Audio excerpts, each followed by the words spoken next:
close to that fire. They're breathing in all of the toxic gases. Again, we talked about carbon monoxide, hydrogen fluoride. Those aren't things that you should be breathing in, and they are just feet away from that car that exploded. And it makes you think, is that the plan for the second Waymo? I believe there's three. Were there 3 or 5 Waymos? 5 of them, 5 Waymos.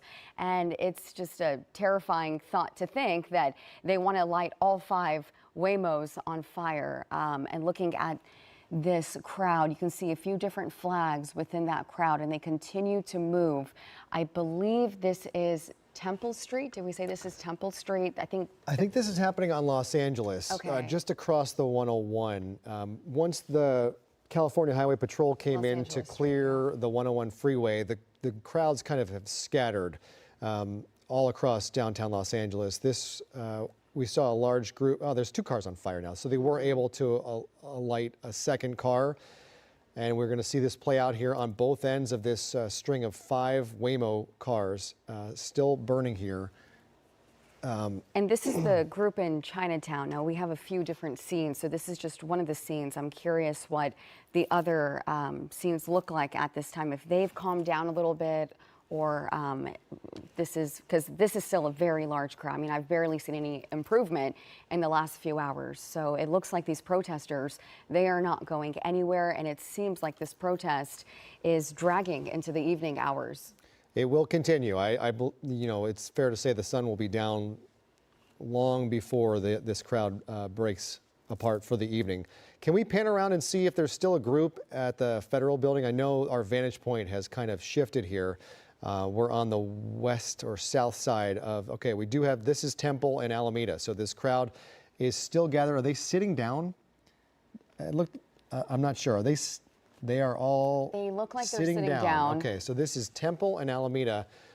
They are here for the long haul, it looks like. Not really doing anything to provoke anything from these LAPD officers, but showing they are not planning to go anywhere. This says Aliso, so it's backed up a little bit. They have cleared the intersection of Temple and Alameda. Oh, this is on the backside. Gotcha. Okay, so this is the top of the hill. Here's the bottom of the hill. This is where the focal point of much of the unrest has been. This is Alameda and Temple down here. And there's still a small group here, but this is where we saw the large confrontation this morning as those cars continue to burn a few blocks away. There is the motorcycle that remains on scene. There was a time when there was a skirmish line, LAPD officers who had cleared the entrance to the federal building and pushed people down the hill into this intersection of Alameda and Temple. At that point, 2 people on motorcycles approached the skirmish line.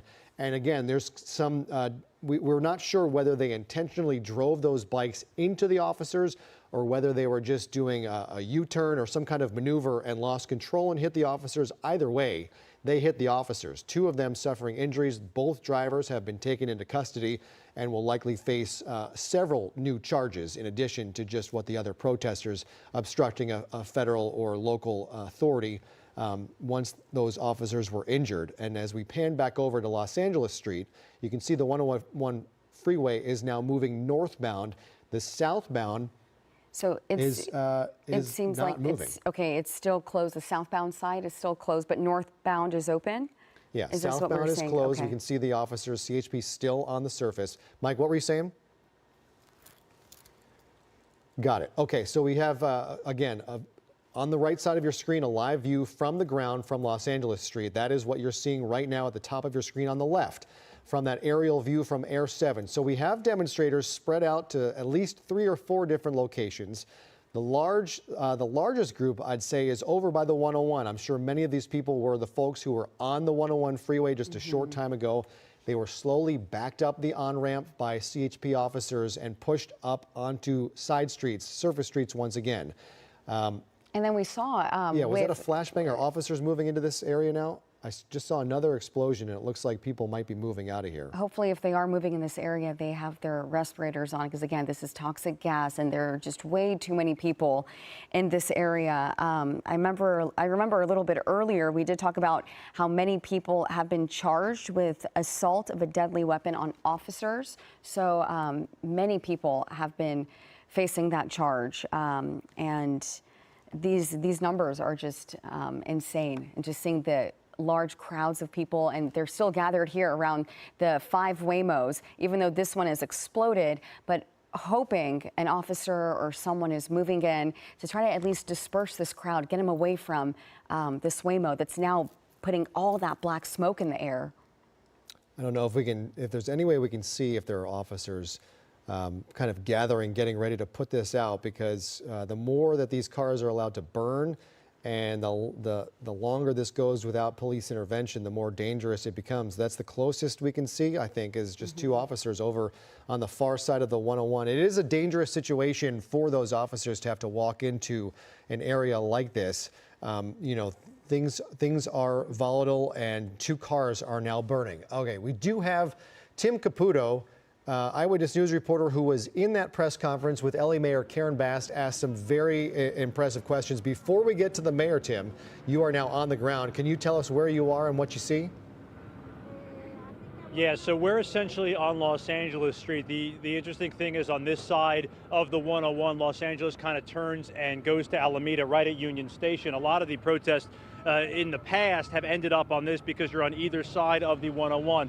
What you're looking at here you saw from above is the cars that are currently on fire. The police line is on the opposite side of these car fires at the moment from where we're standing. Part of the crowd have been moved back in this direction, but you see they're not exactly moving. They've essentially just moved the line back and are standing in place at this point. That thick black smoke obviously going right into the air where we're standing. And the crowd kind of mingling its way down, Tommy, if you want to point down the street towards Union Station as well, kind of working its way on Alameda and Los Angeles as well. They're essentially all in this area. The federal building itself, obviously the focus of these protests and these demonstrations is on the other side of the 101, but as often happens with these rallies and protests and demonstrations that are in this general vicinity, they get on either side of the 101, and where this is kind of on the near side opposite where the federal building is itself. The crowd itself, by and large, a lot of bystanders taking video, holding up signs, kind of standing, and mostly onlookers. There are a handful, a number of agitators within that crowd. It doesn't necessarily reflect the whole of the group itself. You know, Jorah, you were mentioning we were just up in the mayor's office a short time ago talking with the mayor about everything that's transpired over the last couple of days as well. Obviously, the mayor concerned about the violence that has erupted, but she is obviously taking the stance of saying that the Trump administration's immigration policies and these ICE raids that have happened in greater Los Angeles is the reason that there has been a kind of uprising and resistance from the people here in Los Angeles. Angelino's taking to the streets for 3 straight days now, and the crowd seems to be getting bigger as more and more people, some coming from the train station itself, are kind of descending on this area. You know, when we were in Compton yesterday when they set that car on fire, it took a minute for the fire department to get there and put that car fire out. I could tell you from either angle from where we're standing, it would be nearly impossible to get a fire truck in, maybe from over here by Union Station, but obviously this is burning strong with people standing by, and that's why police have backed off a little bit at this point. Obviously, we're keeping a fairly safe distance away from the kind of strongest of the action. You hear the explosions as well from those cars. Obviously, people standing close by there, not necessarily a safe area to be. When we were parked just underneath City Hall by the mayor's office, the crowd rather was kind of moving their way up the street. They're all over this area, as I'm sure you've seen from Air 7, but obviously at this point, this is the main focus. The smoke could be seen from all around as these folks converging around this part of the rally at this point. Yeah, Tim, now that we have you, I do want to ask you more about what the mayor said. You asked her about the violence and if she's blaming the rioters, the demonstrators who are turning to violence, but she led her press conference directly blaming what has played out and the unrest in our city on what the Trump administration has done, but also saying that if you're causing violence and you're attacking law enforcement, you are to blame as well. So it almost seemed like she was trying to have it both ways. To a degree, right? So this is, it's nuanced and it's difficult, right? I mean, there was an awkward moment where she's talking about we want it to be peaceful, and we could hear flashbangs and fireworks going off outside her office in City Hall, literally outside the windows of the mayor's office. We're hearing these loud bangs as she's saying, folks, keep it peaceful.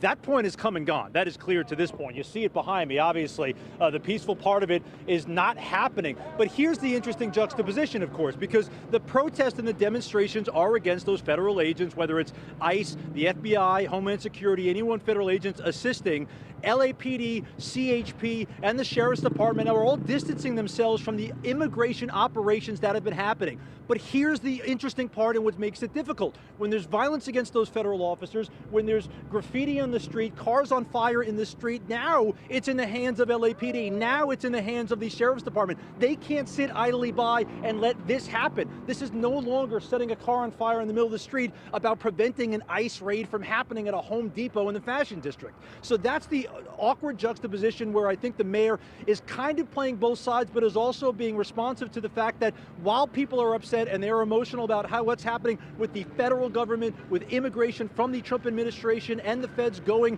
to businesses and homes in Los Angeles, the LAPD, the Sheriff's Department, the CHP, all the local agencies are towing that fine line where they're saying, we're obviously not part of immigration and anything going on there, but we got to keep the peace on the streets in Los Angeles. And so it's tough because their presence alone is sometimes agitating the crowd. The police presence, the flashbangs, the tear gas, those are provoking the crowd to fire back. But it's tough because police are not part of immigration, but now they're part of these protests and these demonstrations. It's a nuanced issue that is playing out in the streets here in Los Angeles, and I think it's important to note folks are trying to be cognizant of the fact and the emotion that the people out here have, but also realizing setting cars on fire, throwing rocks at police officers, assaulting people on the street is not okay regardless of what your cause is. It's a difficult job being mayor. You have a lot of constituencies to tend to.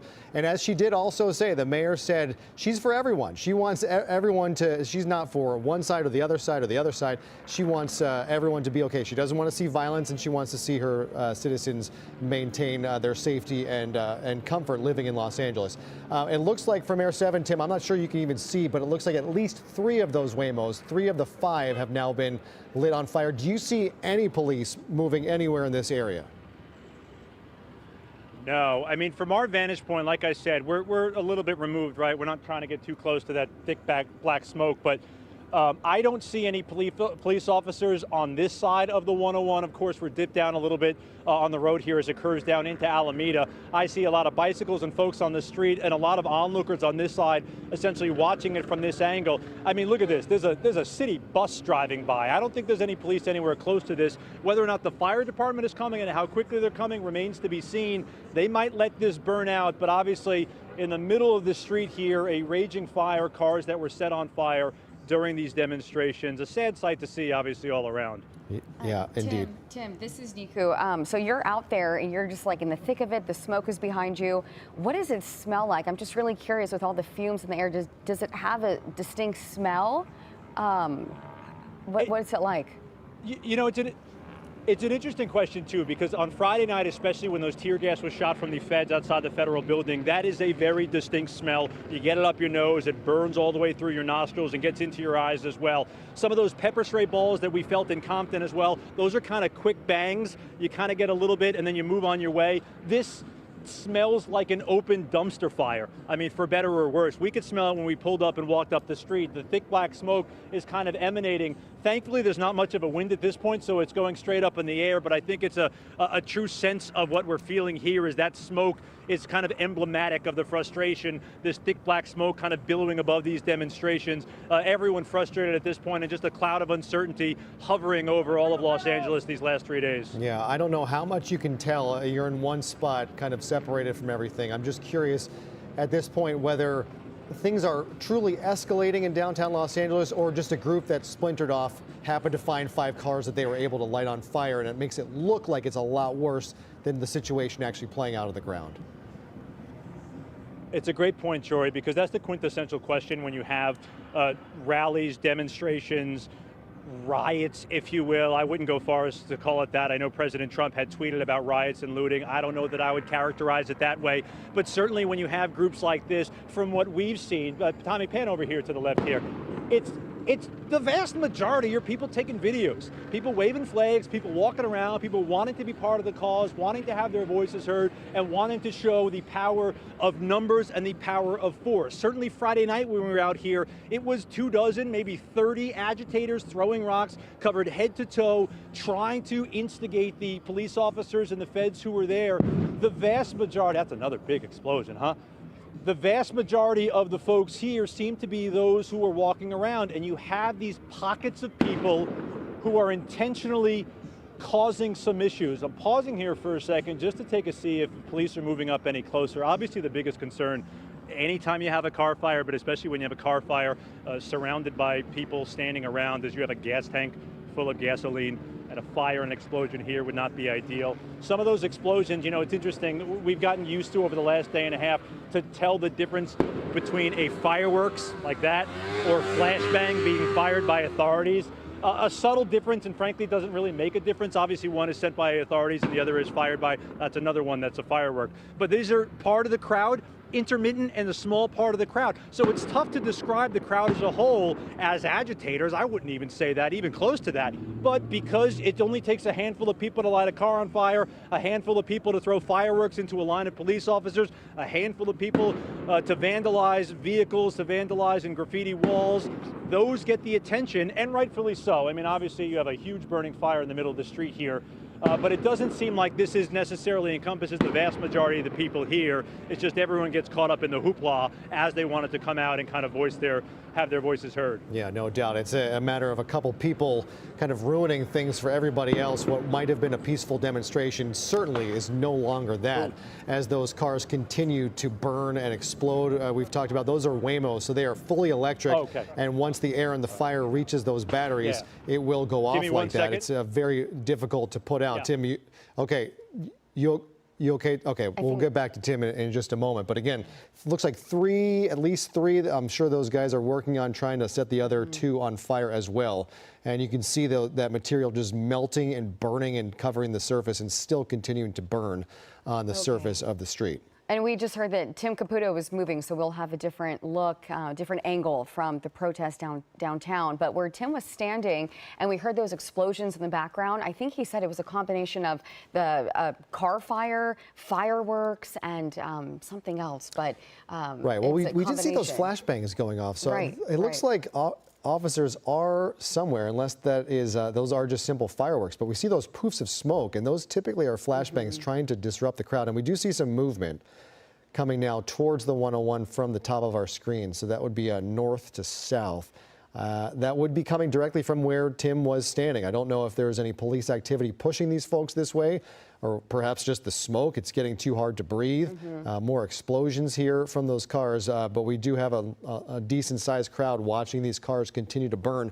Otherwise, as Tim said, things do look relatively peaceful at this hour. We saw the folks at Aliso and Alameda sitting down on the ground. We saw the folks at Temple and Alameda just kind of waiting it out. It's broken down to just a couple dozen people at that location.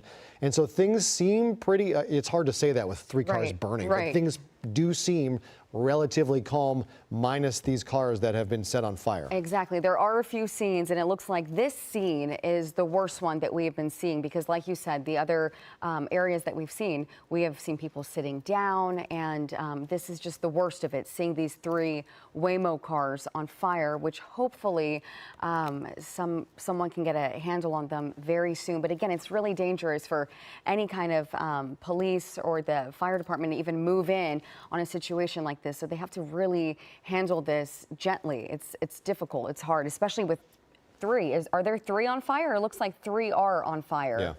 But there are 5 Waymos in that area, but Sure, 3 are on fire. It's a precarious situation. You want to maintain control and get order back in the city, but if you try and do so in a certain way, you're going to devolve here into some really bad confrontations. And so, you know, there are discussions being had right now by law enforcement about how best to handle this situation. Once the demonstrators made their way onto the 101, it took CHP a little bit of time to come up with a plan and how they were able to do that. And here we have the 101 back open again. So same kind of situation here. There's a large group of people. It could turn very volatile if you move law enforcement in there in the wrong way and turn what is just a bunch of people having fun watching cars burn into a massive confrontation and altercation between officers and demonstrators. So it looks like next to that big, the car fire, we have that wide angle. Is that the one on the other side? Is that a closer look at the car fire? Yes. And if so, there's people around it. They're taking pictures, Right. and it's just, they don't even mind all the toxic fumes in the air. But the scene is definitely look like it's less crowded than what it looked like about 30 minutes ago. So at least people are moving away, but still really dangerous, because again, these EV batteries, this can explode at any minute. And just the air, I mean, Tim said it smelled like a dumpster fire behind him. Yeah. So. And poor Tommy, his photographer, was back at this location last night with Amy Powell dealing with that. They were hit with tear gas, and so he's back at it again. There's another explosion coming out of that car. We thank all of our photojournalists for being there, and our reporters on the ground. This is not easy stuff. It's a very precarious, dangerous situation. We saw one station in town. Their reporter and photographer were basically kicked off of scene by demonstrators. It was unsafe for them to be there. They pushed them out of there.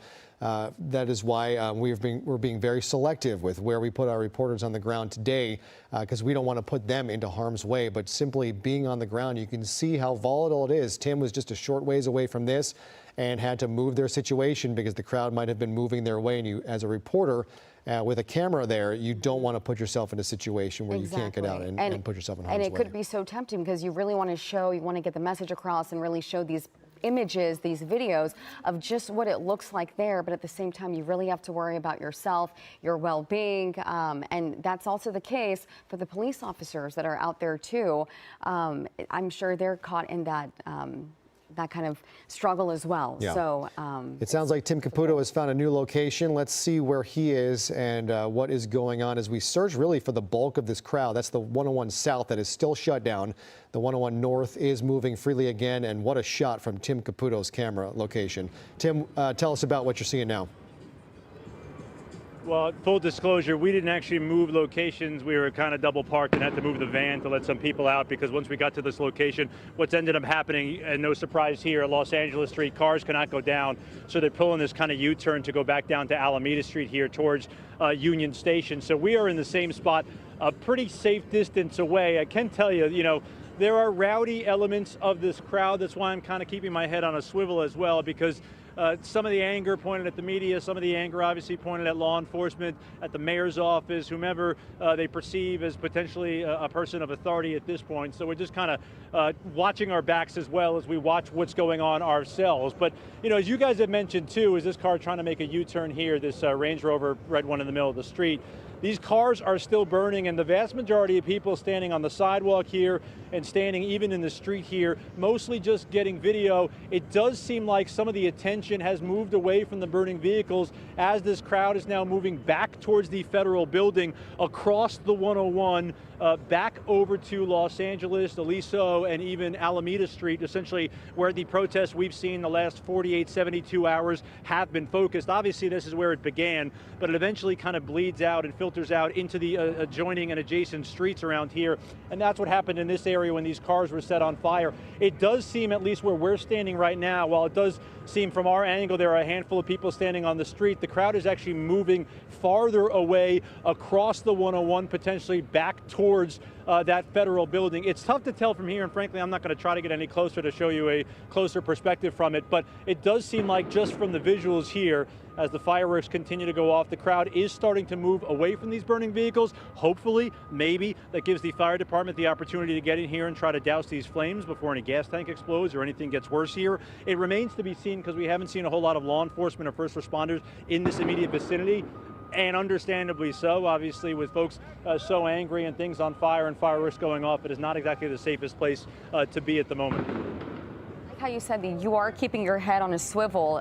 We saw someone pull up right behind you. He was on a bike. But what is the general feeling of the crowd there? Are they confrontational? Are they saying anything to you? They're angry. They're not necessarily angry at me. They're not necessarily angry at the media. They're angry. They're angry at what's been going on the last couple of days. They're angry at this immigration policy that they protested back in February. Remember back on February 2nd when protesters at the time got onto the 101. That was the kind of initial set-off point for a lot of these folks. And now that what we've seen over the last 24 hours, I feel like to a degree it's emboldened them. you have the crowd, you have numbers, you have people that are upset, that are frustrated, that are scared, and they want to have their voices heard, and they feel as though the only way they could do it is be as loud and be as disruptive as possible, and they are doing exactly that. I can tell you the vast majority of people here just want to be part of the movement. They want to be part of the resistance. That doesn't necessarily mean they want to be part of assaulting officers, of vandalism, of burning cars, or of anything like that.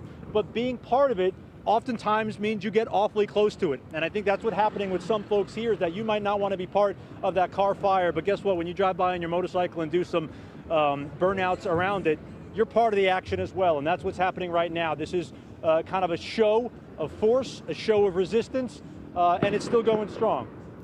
Yeah, and as the mayor alluded to, and as we know, there are legitimate demonstrators out there. There are also people who, after a sporting event, just want to watch something burn.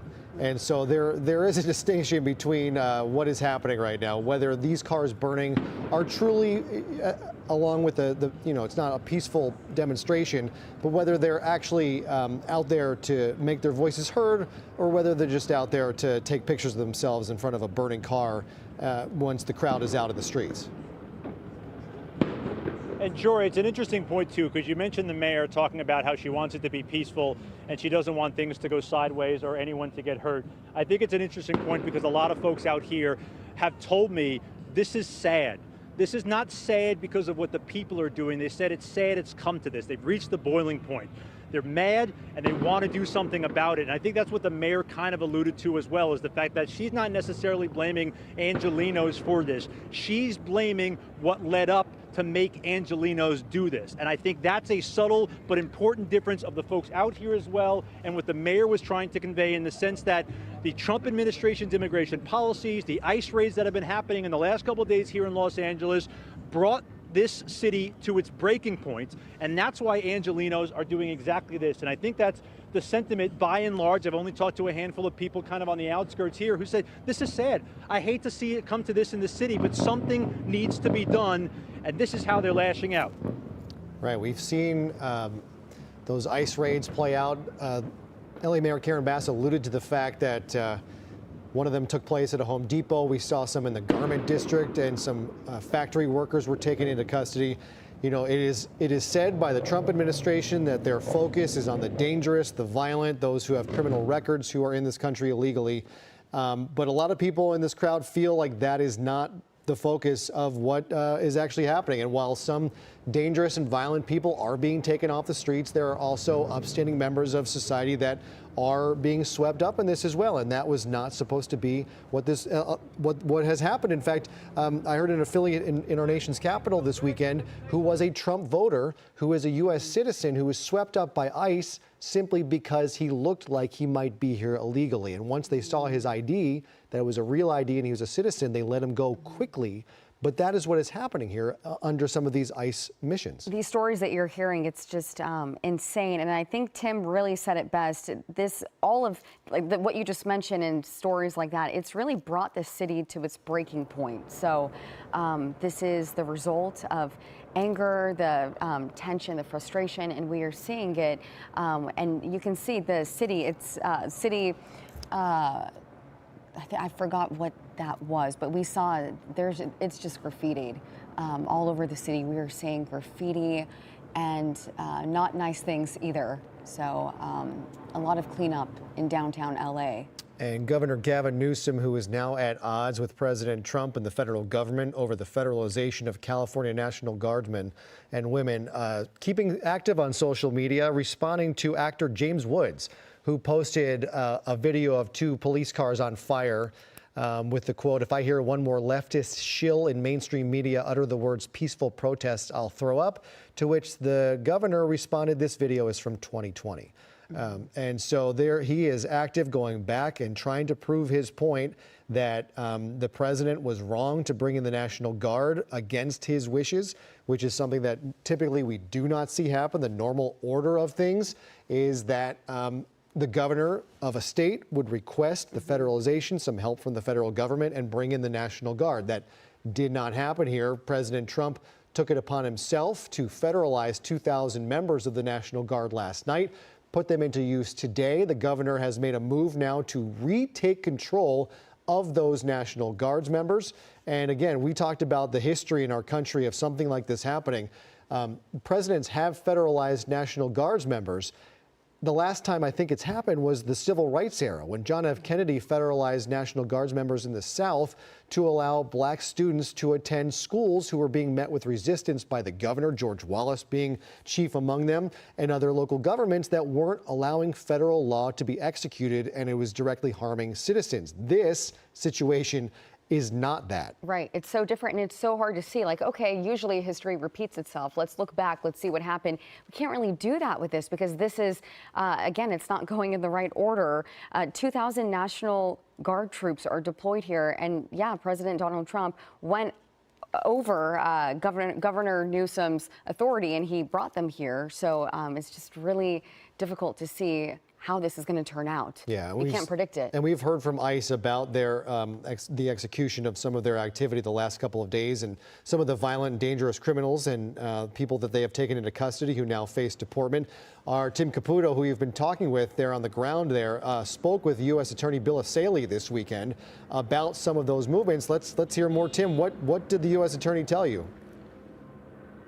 He was resolute that these ICE operations will continue regardless of this, regardless of what happened yesterday, regardless of what happened on Friday as well. It was an interesting take because we've heard a lot of people talking about how they want us to stop. The U.S. Attorney said absolutely not. This is their job and their duty. They say they were going after criminals. They say they were going after people who have immigration judges in their final warning to leave the country. He also said, full disclosure, if we run across somebody who is here illegally, we're going to arrest them too. Now, how much of that is going after people with those warrants and how much is the other, we don't exactly know, but he said regardless of what is going on, those operations that happened in Paramount yesterday, he said they carried them out. Despite that entire protest happening for the better part of 12, 15 hours. And he said they will continue to happen here in Los Angeles. He was undeterred by everything that's going on. In addition to the National Guard, he says they've mobilized Border Patrol to protect the federal buildings here downtown. An obvious mobilization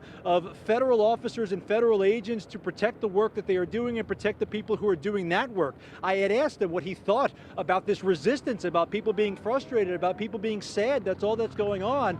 And he essentially said, it is what it is. We're enforcing the law. And he said even more emphatically that if you try to resist those officers, if you try to impede those officers, if you try to assault or actually assault those federal agents, you will get arrested and you will be prosecuted. And we saw that yesterday. We saw it to a smaller degree on Friday. And I could imagine that's what we're going to see here as well as these protests have continued all day today. It was an interesting perspective from the U.S. Attorney as well, because obviously he sees it from the other side, is that they are federal agents carrying out these immigration work and the protection of those officers and those agents who are not only carrying out the work like yesterday in Paramount, who were mobilizing at their kind of joining where they were all meeting to start doing that work. And he said there was an assault on officers and they won't stand for that. So it's an interesting point of view that we maybe not necessarily have heard as much over the course of the weekend because of the presence of so many people who are frustrated and fed up with these ICE raids. He said, I wouldn't even call them raids. They are arresting people who have warrants out for their arrest. He didn't even like the description of calling it an ICE raid. I think the vast majority of this crowd would disagree with that. Right, and that's why we keep hearing from people like Governor Newsom and the mayor for people begging them to be nonviolent, because as we look at these scenes playing out, and the scene we see behind you, Tim, who looks bad when you look at a city like this? If you're on the outside looking at Los Angeles tonight and you see that cars on fire in the middle of downtown, who looks bad? Is it the federal government? Is it Donald Trump seeing this situation? It looks like chaos. It looks like violence. He's not looking bad when they see scenes like this. The general public is looking at Los Angeles asking what is going on? What is the mayor doing? What is the governor doing? And so they can almost use that response as a positive as the federal government continues their confrontation with local authorities here in California and Los Angeles.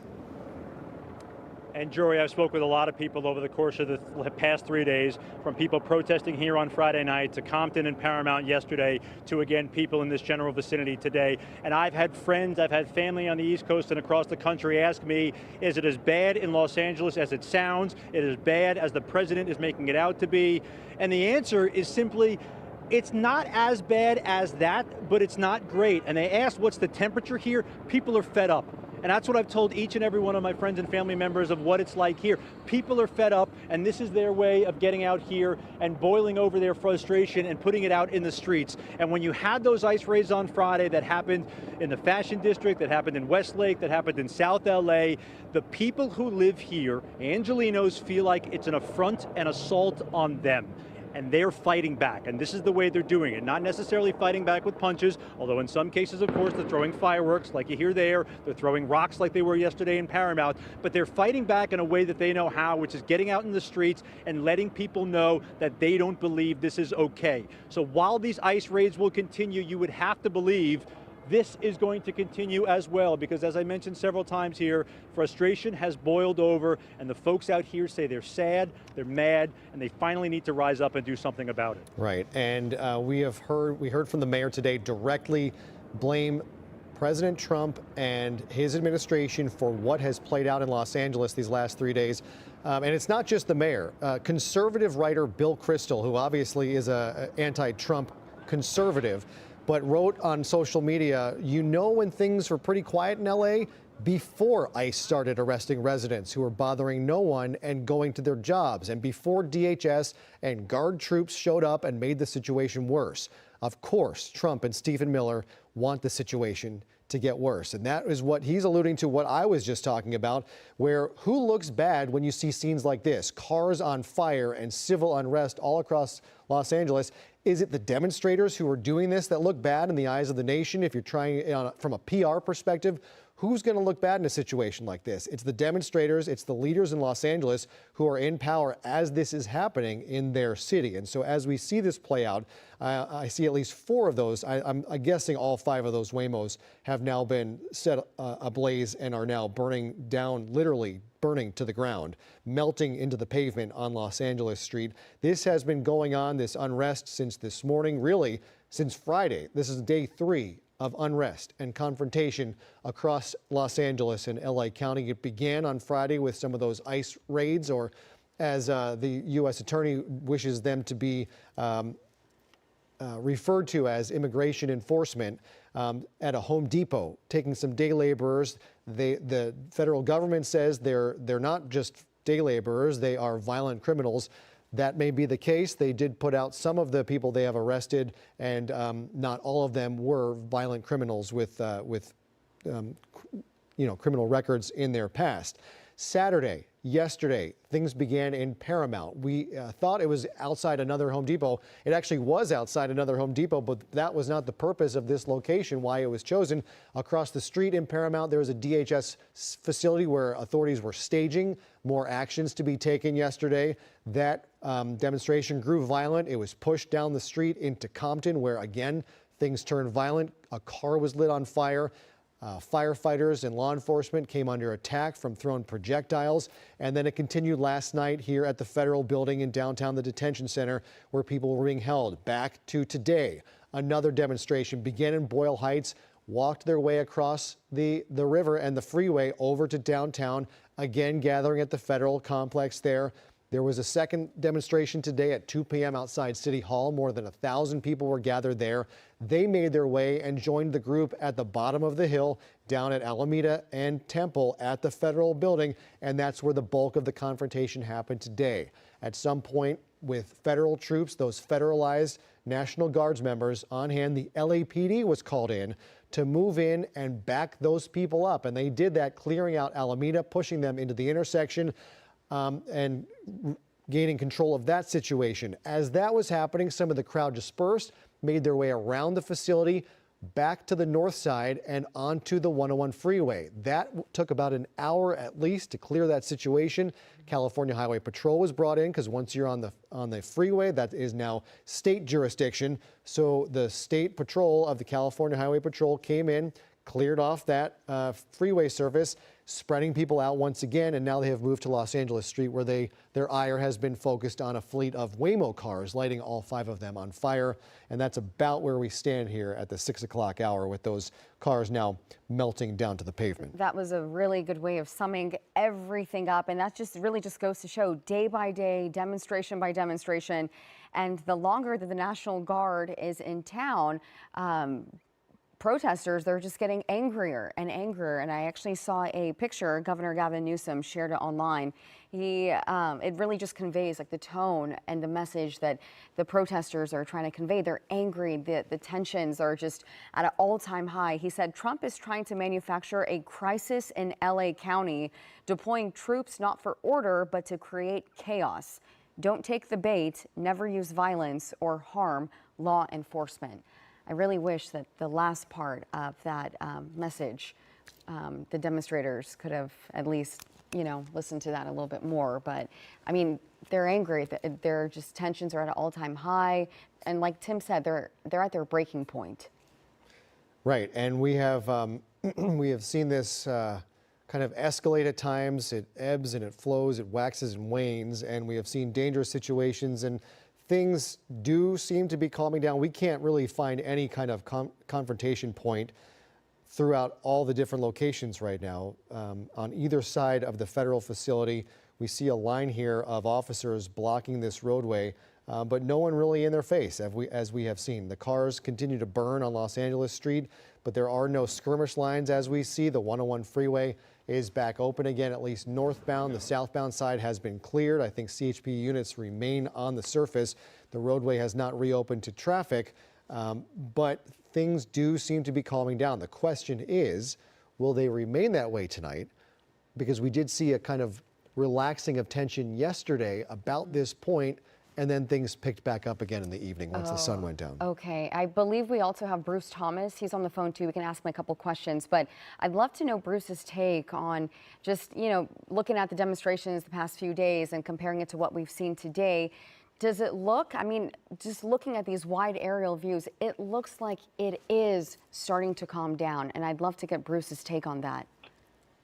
Yeah, definitely. It's calmed down now. There's kind of a lull in the fight, if you will.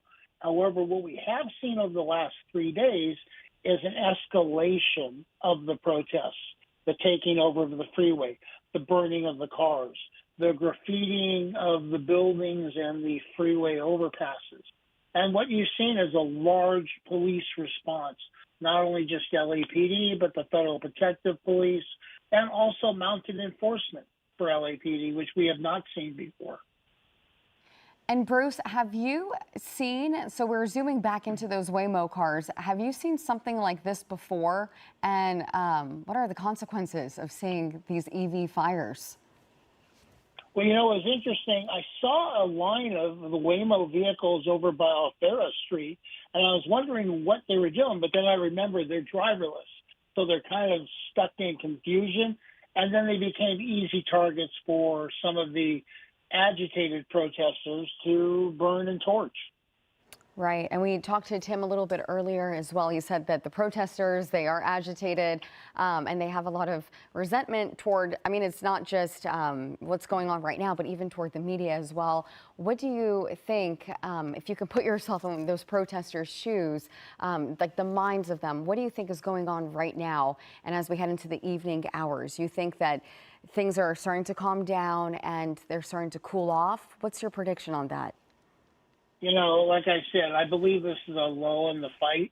I think once the sun goes down, you're going to see more protesters come back. You're going to see a takeover of the freeway again, and you're going to see more, we'll call it anarchism, if you will, for lack of a better word. These people are just not happy with the media, with the police, with anything, and everybody's being lumped into one large group. Right, and right now we are looking at a live view. I believe this is live. I don't think this is video from earlier. This is earlier. Okay, this is video from earlier on the right, but on the left, I see it down there. It says earlier. On the left, this is the live view, and it looks like some law enforcement. They're making their way toward an area. I'm not sure which direction they're going to, which street this is exactly, but we're getting a wider view. They're heading down the street and interested to see what their next move is going to be. We panned away from the Waymo. I think that scene is kind of just playing out on its own. The fire's just going to continue to keep running, but it's interesting to see what is the next step right now. Yeah, I think law enforcement is regrouping, meaning they're getting some additional personnel that are going off shift, and those that are coming on, they're being fully briefed. They're being suited up, as you will, with equipment and resources for the rest of the night. And you'll see them move into those areas to relieve some of those day shift personnel. Hey, Bruce, we are seeing what looks like those flashbangs continue to go off. We can't spot where the officers would be. Have you been watching? Are you seeing flashbangs, or are these fireworks being set off by members of the demonstration? At this point, I believe they're fireworks because I've been looking at some different coverages, and I don't see the officers deploying those less than lethal weaponry. So at this point, I believe it's fireworks, okay. Possibly the same group that torched the Waymo vehicles. And we're now looking at the mounted officers from the LAPD. A lot of people at our station, Bruce, had the same reaction once the horses were being moved in to confront some of these demonstrators, just worried about the horses themselves. I'm not sure the experience you have with these with the mounted. We do see projectiles being thrown at these officers here, and they are firing back less than lethal projectiles. But the training that goes into these mounted officers, the horses, to deal with these situations, we wouldn't think that they would be suited to go into a situation like this. As we're watching this, one person stick their head out of a car, and there's a group of people in that car too. Okay, let's see if we can swing the helicopter around, because this is the first kind of action we've seen in probably about an hour between people on the ground and officers. So I will get back to that question again, the training of the horses, Bruce, in a little bit as we watch this play out. But I guess we can answer it right now. Just the fact that they're able to handle loud situations like this with protesters in their face. Yeah, the horses and the mounted officers go over hundreds of hours of training. The horses are accustomed to loud noises, flashbangs, light, basically loud everything. The horses are very well maintained on that. The horses are also protected with their face, with a mask of plexiglass, and also the mounted officers are protected. But they're also supported by officers on the ground, too. The mounted units are an awesome tool to clear crowds. I've used them, and only second to motorcycle officers. They're very, very effective. Bruce, can you tell us usually when do they make the call to bring the horses in? Like, how bad does the situation have to be? I was kind of surprised that we didn't see them until just now, meaning, maybe an hour ago. They're a great tool to use with law enforcement, and they do clear crowds. People do not want to stand in front of a horse that, outweighs them by a couple 100 pounds. So I was kind of surprised we didn't see them, but now they're being used, and they're being used very effectively. So I'm just curious. Obviously, I don't have much training when it comes to just knowing law enforcement and when they use the horses. You explained that really well, how it helps with clearing the crowds. But I'm curious, why haven't they moved further in toward the crowd right now, now that they are on the horses, if they can clear the crowds? It seems like they're just trying to maintain an operational area. I'm surprised they haven't been used to clear so that LA City Fire can move in and put these vehicles out. But I think they're very content in just letting them burn, as they do have lithium batteries in them, which presents a whole other problem for the fire department and for the safety of everybody involved. But I can tell you, once the mounted units are called, they respond, and they respond very effectively. As we're watching this play out, Bruce, stand by for a moment. There is reaction coming in from around the country and around the world. There is a post from Ileana Garcia. She is the co-founder of Latinas for Trump, who writes, I want to put myself on the record, Garcia writes, says, this is not what we voted for. I have always supported Donald Trump through thick and thin. However, this is unacceptable and inhumane. I understand the importance of deporting criminal aliens, but what we are witnessing are arbitrary measures to hunt down people who are complying with their immigration hearings, in many cases with credible fear of persecution claims, all driven by a Stephen Miller-like desire to satisfy a self-fabricated deportation goal.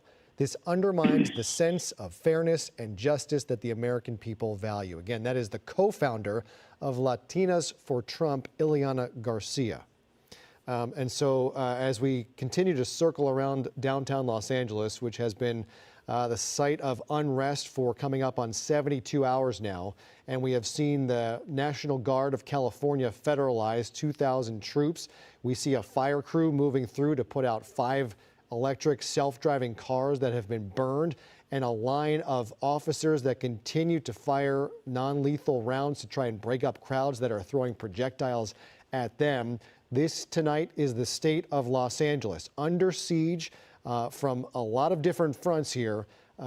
You talk about people upset that the federal government is getting involved and in occupying, invading our city. You have another side who says that illegal immigrants have invaded and occupied our city, and it's coming to a head on the streets of Los Angeles again tonight. And it's just looking at these images, it's just so heartbreaking seeing that these people are so angry, and this is what we are seeing, the aftermath of the anger and the tensions, and you understand both sides. You understand that people, they have their right to their opinion, but acting out in this way, this was supposed to be a peaceful protest turned very, just not peaceful. So Mayor Bass said it best in her press conference. I'm trying to find my notes from that. She said Angelenos have the right to exercise their First Amendment right, but peacefully and not like this. Yeah. So we don't like seeing scenes like this. Can we zoom in on the bottom of the screen? Is that a barricade wall that these folks have set up? Okay. Oh, Gabe's back? Okay, great. We've got Gabe Santos back in Air 7. It looks like they have taken some barricades here, some are those chairs? Those might be chairs from Grand Park. They might have dislodged those from Grand Park or somewhere. Wow. And put up a barricade here in the middle of the road and firing things, throwing things at officers who are firing back. Gabe Santos, what are you seeing? Yeah, Jory, Nico, we keep talking about this multi-pronged situation here. You have the Waymos that are burning to the north of the 101 freeway. This is to the south of the 101 as it cuts through downtown near Main. And I think the other cross there is, looks like that's the Los Angeles. No, this is Main and 1st Street, I believe. We'll get the exact cross there for you shortly. It is very near to City Hall. And what happened is some of the protesters started building a bit of a kind of a fort, if you will, using those chairs, as you said, possibly from a nearby art installation. We're dealing with the trees and the buildings here, trying to get you the best shot as possible. But you can see a few of those protesters back there, and LAPD actually got on their radios and reported that they were taking projectiles that were being thrown by the protesters towards officers. So officers are trying to get more resources in this area, and this is where about maybe 30 or 40 minutes ago there was that skirmish that erupted from the protesters after this freeway situation. This is the Aliso ramp onto the 101, where a lot of protesters were pushed back up onto surface streets. They were on the 101 earlier. You could see there, it looks like one side of the 101 is open. There are those Waymos there that are one that caught fire on First is now, that appears to be a complete loss. No surprise there, but it is probably going to completely burn to the ground. LA City Fire doesn't want any part of this. They for just mere safety of their personnel, they are not going to work their way into this area. And LAPD, they have their hands full. They actually made a request earlier to see if federal units were available, additional federal units were available to actually help LAPD deal with what was going on in this intersection here. You could see a lot of debris on the ground, things still being thrown, and LAPD, for obvious reasons, being told that the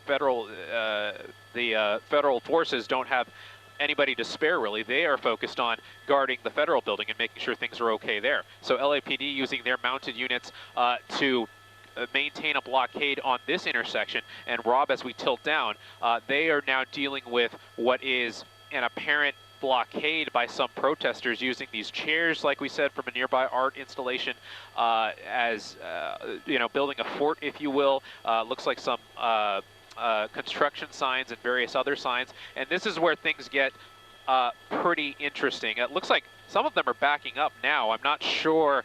Okay, yes. So LAPD is now making a move forward. They are using some of their less than lethal fire, rubber bullets presumably, and they are making a move forward. So LAPD not letting this fort, if you will, become any more fortified, and they are making a move and having these protesters disperse and hopefully preventing something a little more serious from happening further down. So you can see those mounted units continuing down, those units on foot continuing to fire that less than lethal fire towards those protesters. You see that looks like that was, I'm not sure if that was a smoke grenade or if that was a water bottle from some of the protesters being thrown at one of the horses.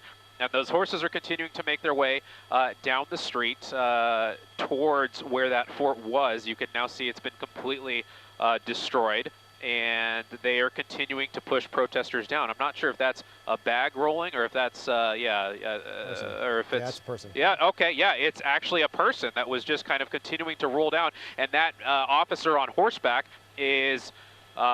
you know, forcefully suggesting that that person get up and continue moving down the street. You could see here these other protesters, some of them were building that that barricade on the street a little to the top of the frame. Yeah. They are now being dispersed further down the street, and those officers with those rubber bullets continuing to make headway here. And as we watch this play out, Gabe, I want to go to Bruce Thomas real quick and ask him about the sticks that we see those mounted officers using. We saw batons earlier deployed on guys on the skirmish line, on the front lines, but we are seeing these officers mounted using some kind of stick to kind of beat back these demonstrators. Yeah, Jory, it's a straight stick. It's a tool that some departments still have their patrol officers carry. Being on horseback, the straight stick is longer. You're able to reach out. You're able to move people with it. But what we've seen also is the officers intermixed with the horses, and that's part of the training. The horses are not afraid of the flashbangs of the R1 rounds when they go off. And assaulting a horse is a grade 1 felony. And I can tell you, if we saw some people throw stuff at the horses, those officers will make the point to take those people to jail. Yeah. Bruce, I'm curious, you mentioned the straight stick. That's what the weapon that they're using is called. What are the injuries like with a straight stick if you get hit by it with the force that they're showing today? Kind of like a baseball bat. It's made of wood. It's laminated. So if you get hit with it, you may have a welt or a bruise. It's not something that's going to totally incapacitate you, as it's more for glancing blows to move people, and then the horse and the mounted officer will move past the problem, so to speak. And we see those chairs and debris and barricade being carried away from this location. Again, another crowd once again gathering outside City Hall in the middle of the street. Blocking traffic and trying to set up another, looks like another barricade. That is directly outside LA City Hall. Once again, we saw Molina Park there on the left, City Hall on the right, and as we go down, it's down towards LAPD headquarters, which is right across the street from City Hall. So at the bottom of your screen now, that angled triangular building, that is LAPD headquarters. Right there, don't have to travel far to kind of see the thick of where this is happening tonight. And you can also kind of see just the juxtaposition, how far away the earlier skirmishes were at Alameda and Temple. That's the federal complex where the detention center, the courthouse, and all of that plays out. Across a little further. Jory? Yeah, go ahead, Bruce. Oh, I'm sorry. I didn't mean to interrupt. No, by all means. One of the things we haven't seen yet is any protests at the federal building property in Westwood, which has always been a target for anti-war, immigration protests, and obviously this type of thing. But we haven't seen that yet, and that would create a huge problem for law enforcement. Now you're fighting a battle on two major fronts. Right. Well, let's go back up to Gabe Santos in Air 7, who continues to watch this this section sub-fleet of Waymos that drew the attention and the ire of those demonstrators. Nothing left but some burning embers and melting plastic there, Gabe. Yeah, those 5 Waymos, a complete loss here. Luckily, you know, these Waymos are owned by the Waymo company, a subsidiary of Alphabet, and Google is a major shareholder of that company. So at the very least, we know that these aren't owned by individuals that may, struggle to get to work tomorrow. But nonetheless, we never want to see this kind of vandalism and property destruction. We have 5 vehicles on fire in the middle of a city street, in the middle of downtown LA. That's not something that we want to see. And as we were mentioning before, LA City Fire, they really have no reason to get involved here and get close to the scene here, because LAPD doesn't have anybody to spare to provide security for those firefighters, and they don't want to risk anything there. So the Waymo fires are pretty much self-contained at this point, and law enforcement officials are just content with letting those fires burn out and hoping that there's no more fires in that regard, but really we'll just have to see what the night holds. But we do have these multiple kind of skirmishes and multiple kind of fronts to this protest going on right now on Los Angeles Street, where we have those Waymos on fire, and now the new kind of hotbed of activity more towards City Hall as we continue to make an orbit on the west side of downtown, and we get view of City Hall on I believe that's going to be Main Street and Los Angeles Street. It looks like this is going to be Temple and Main Street, actually, and that's where we're seeing a number of police officers reloading, and we actually heard some reports earlier that they were running low on less than lethal ammo. So there is reports that LAPD is working to get more less than lethal rounds on the scene here, so that officers can continue maintaining the control of the area. But as we widen out the shot, Rob, I want to see what the situation is on the left side of the City Hall building, because we saw a lot of protesters gathering there. You see those officers on horseback on Temple and Spring Street, and as we tilt down, protesters have kind of made another barrier, if you will, and this is kind of a cat and mouse game that officers are now playing with protesters. They made a barricade, if you will, with those pink chairs and those plastic construction signs a little further down on First and Main, I believe, and now it appears that another one is being set up. But this is an area, let's see, you have a contingent of people on mini bikes and an ATV. I wasn't sure if those were law enforcement officers, but it does not appear to be so. And then you have somebody doing donuts here and falling over on their mini bike. So a lot going on here, a lot of protesters kind of going in a number of different directions here. And you can imagine the tactical challenge that LAPD has here, trying to maintain control of such a large area. And there's multiple skirmish lines. There's multiple air units overhead. We have that LAPD air unit going through the screen. This is the intersection of Los Angeles and Temple Street. You could see that's a van from LAPD Hollywood Division. So it just goes to show you that resources from all over the LA City area are coming in here to help LAPD kind of maintain control, or what control they can of the situation here.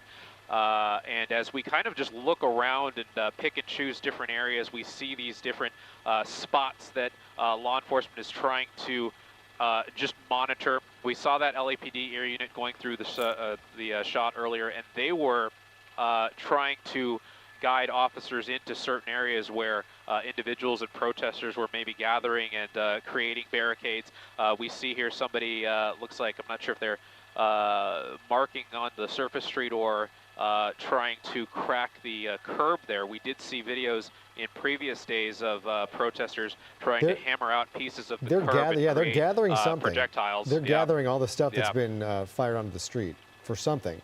Yeah, we've definitely seen that before. Yeah, whatever they're doing, it looks like it's up to no good.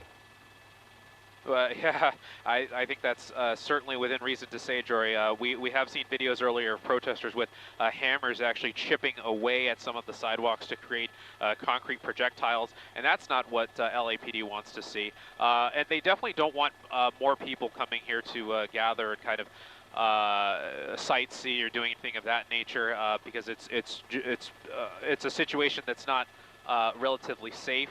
and LAPD is just trying to do their best to continue to control the situation. As you see here, it looks like one side of the 101 freeway is open and a large CHP contingent is still set up on the southbound lanes of the 101 before it connects with the East LA interchange. Yeah. So that will probably take a little bit of a ways to clear, but at least to one side of the 101 is open right now. Gabe, it looks like that, I'm not sure, it looks like they might have just escorted that member of the media out of there, not very, it wasn't a friendly escorting out of that nicely. situation. Yeah, we saw them moving a little faster. Anytime you're looking at a crowd like this, right, Nico, you see something moving a little faster than the rest, something's going on. Right, that's the action. And then they kind of pushed a woman with a camera around her neck out of that group and had her walk away. Wow.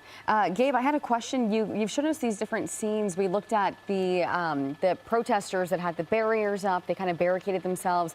Next to them, we saw some protesters doing donuts. You were talking about the ones that were chipping away at the concrete with a hammer.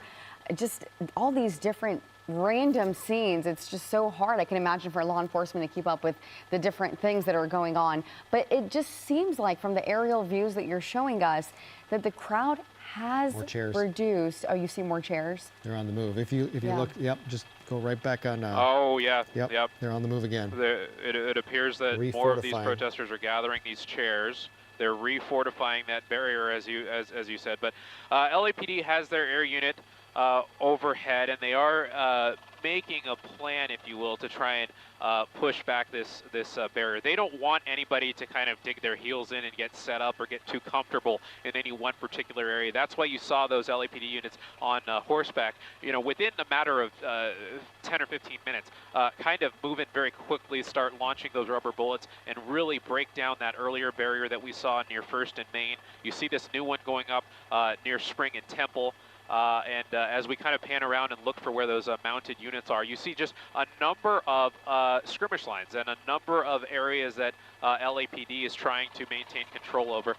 They are on Los Angeles Street. They're on Main Street. It's all kind of not that it's spreading out, but you had about 3,000 people here earlier, and a lot of them are kind of spreading out over a few blocks right now, whereas earlier they were kind of contained to maybe one city block or two. They're spread out over a couple different blocks right now. Not that this is engulfing the entirety of all downtown, but you do have a very large area, and LAPD, it appears, is really kind of struggling to deal with the number of protesters and how kind of widespread they are right now. It definitely makes it much harder when they are so widespread like that. Gabe, thank you so much. I believe we have Amy Powell joining us as well. She is on the ground giving us a look as well. And Amy, what's going on behind you? Where are you? What are you seeing? What's happening? Nico, we are here right next to the 110 freeway along North Broadway, and we're overlooking the freeway. Of course, we can see that the southbound side of the freeway is completely shut down. We see nothing but LAPD vehicles and other emergency vehicles and official vehicles there because traffic cannot flow through this area right now. However, the northbound side is moving, but beyond that, you can see on every overpass in this area, we're looking towards Spring Street, and you get a really good view of just how many people are out here. It is amazing to me. I was out here, of course, last night by the Federal Building when this was a relatively small protest. Now we're seeing hundreds, thousands of people out here. Many of the protesters have been on the move. We were down by City Hall earlier. We saw large groups of protesters moving in that direction, but we see still a lot of people here. Some are, again, standing on the overpasses down there. We hear those pops, those bangs, the explosives from the flashbangs and other things from time to time. The crowd we're seeing right now is just standing here peacefully, kind of watching what is going on here, but it is stunning to look at all that black smoke rising from, I know you were talking about all the Waymos that have been set on fire. We can still see that black smoke rising from here. We, of course, have got police helicopters, media overhead, so much police activity here. I don't know, Will, we can take a good look down at the freeway. We see all those officers, those LAPD officers and other officers gathered down there. Again, they're trying to make sure more people don't get onto the freeway. I believe there were some people on here earlier. I can't tell beyond that bridge, the Los Angeles Street Bridge, if there are any people on the freeway. But this is just an extraordinary thing to see how many people have come out to join this protest. They're frustrated, they're angry, and this has been building. And apparently, we don't know for sure, but certainly the news of all those National Guard troops coming into the area, I don't know if that spurred more people to come on down here and join these protests. And Will, if we can swing over this way, we want to show people on the overpass right here. Now, some of these people are holding flags and signs, and they appear that they may have been here for the protest. Perhaps they left, or perhaps they're keeping their distance, because that's the thing. Obviously, many of the people demonstrating down here are not here to cause trouble, to cause confrontations with the police. They're simply here to voice their anger and their frustration and their feelings that these arrests, these detentions by ICE are just something unjust that shouldn't be happening. So they're doing it peacefully, they're exercising their right to express their opinions. But again, the view here is just astonishing when you see how many people are here. I mean, this is quite the view. And across the downtown area, we just see groups of people walking around, again, standing on overpasses, anywhere they can look at this, and it's really unbelievable to see what has been going on here. So for now, things are quiet in this area, but of course, we have to see what happens next, because as we've seen many times, things are quiet and then suddenly something happens and a confrontation happens. So we'll send it back to you for now, but we'll keep an eye on things here along the 110 freeway. Okay, Amy. Reporting live.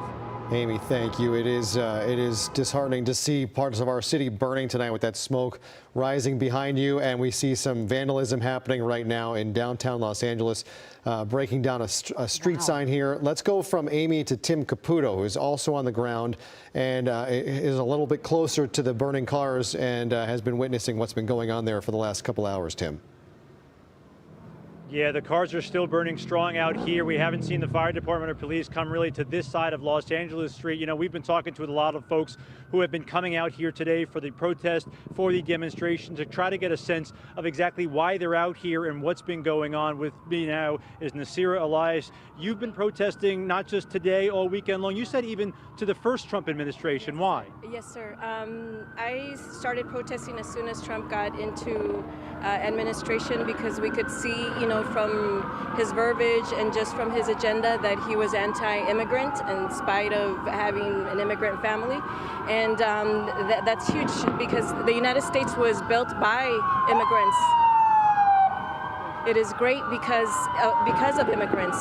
And so it doesn't make sense that they can't have a seat at the table when they're the backbone of America. They are what makes America great by their work, their effort, and they're being exploited by not being given an opportunity to amnesty, which has been over 40 years now. You've been fighting for this for a while. What's the weekend been like for you, both emotionally and physically? What have you been doing as all this has been going on? So 2 days ago, Los Angeles got broadsided.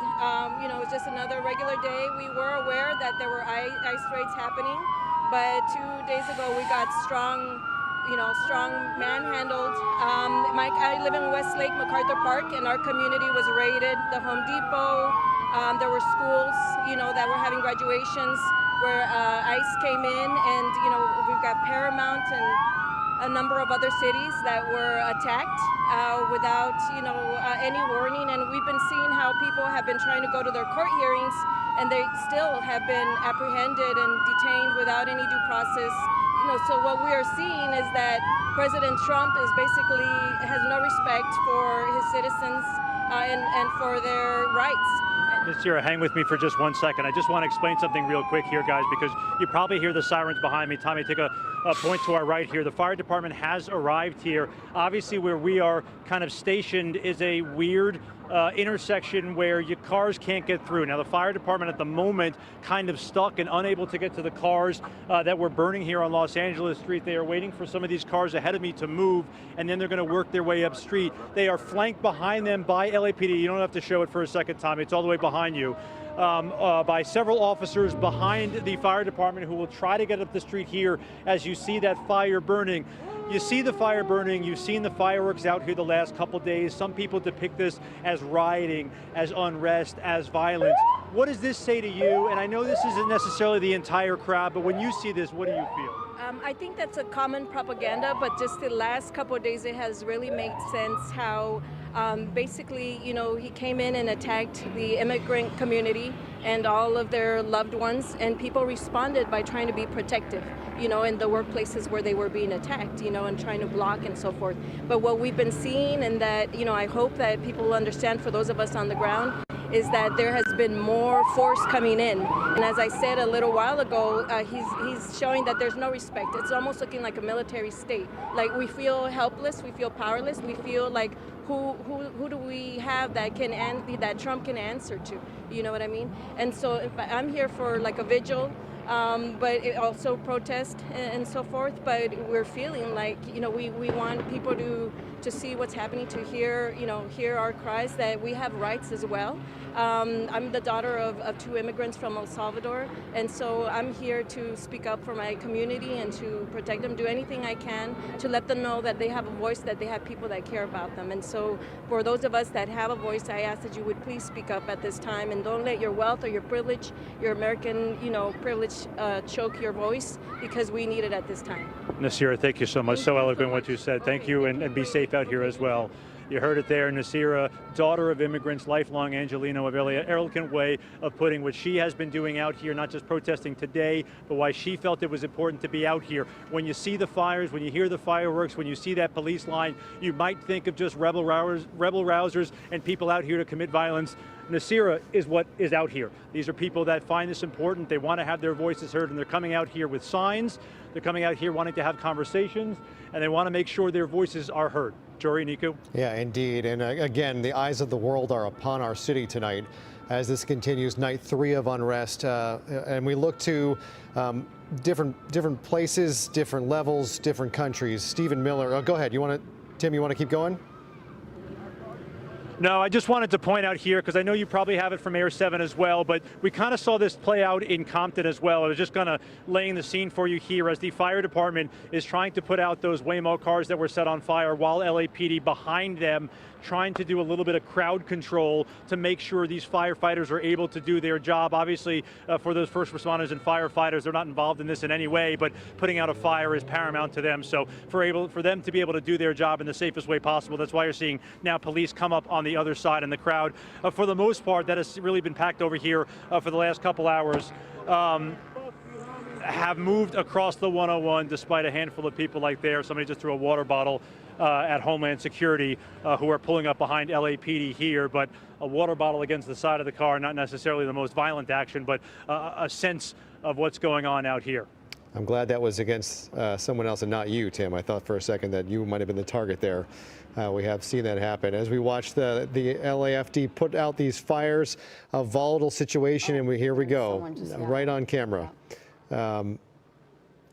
More civil unrest, and again, when we talk about peaceful versus violent, this is certainly not on the peaceful side of protest, and this guy's going to take another swing, and we'll see how long these officials allow this to continue here.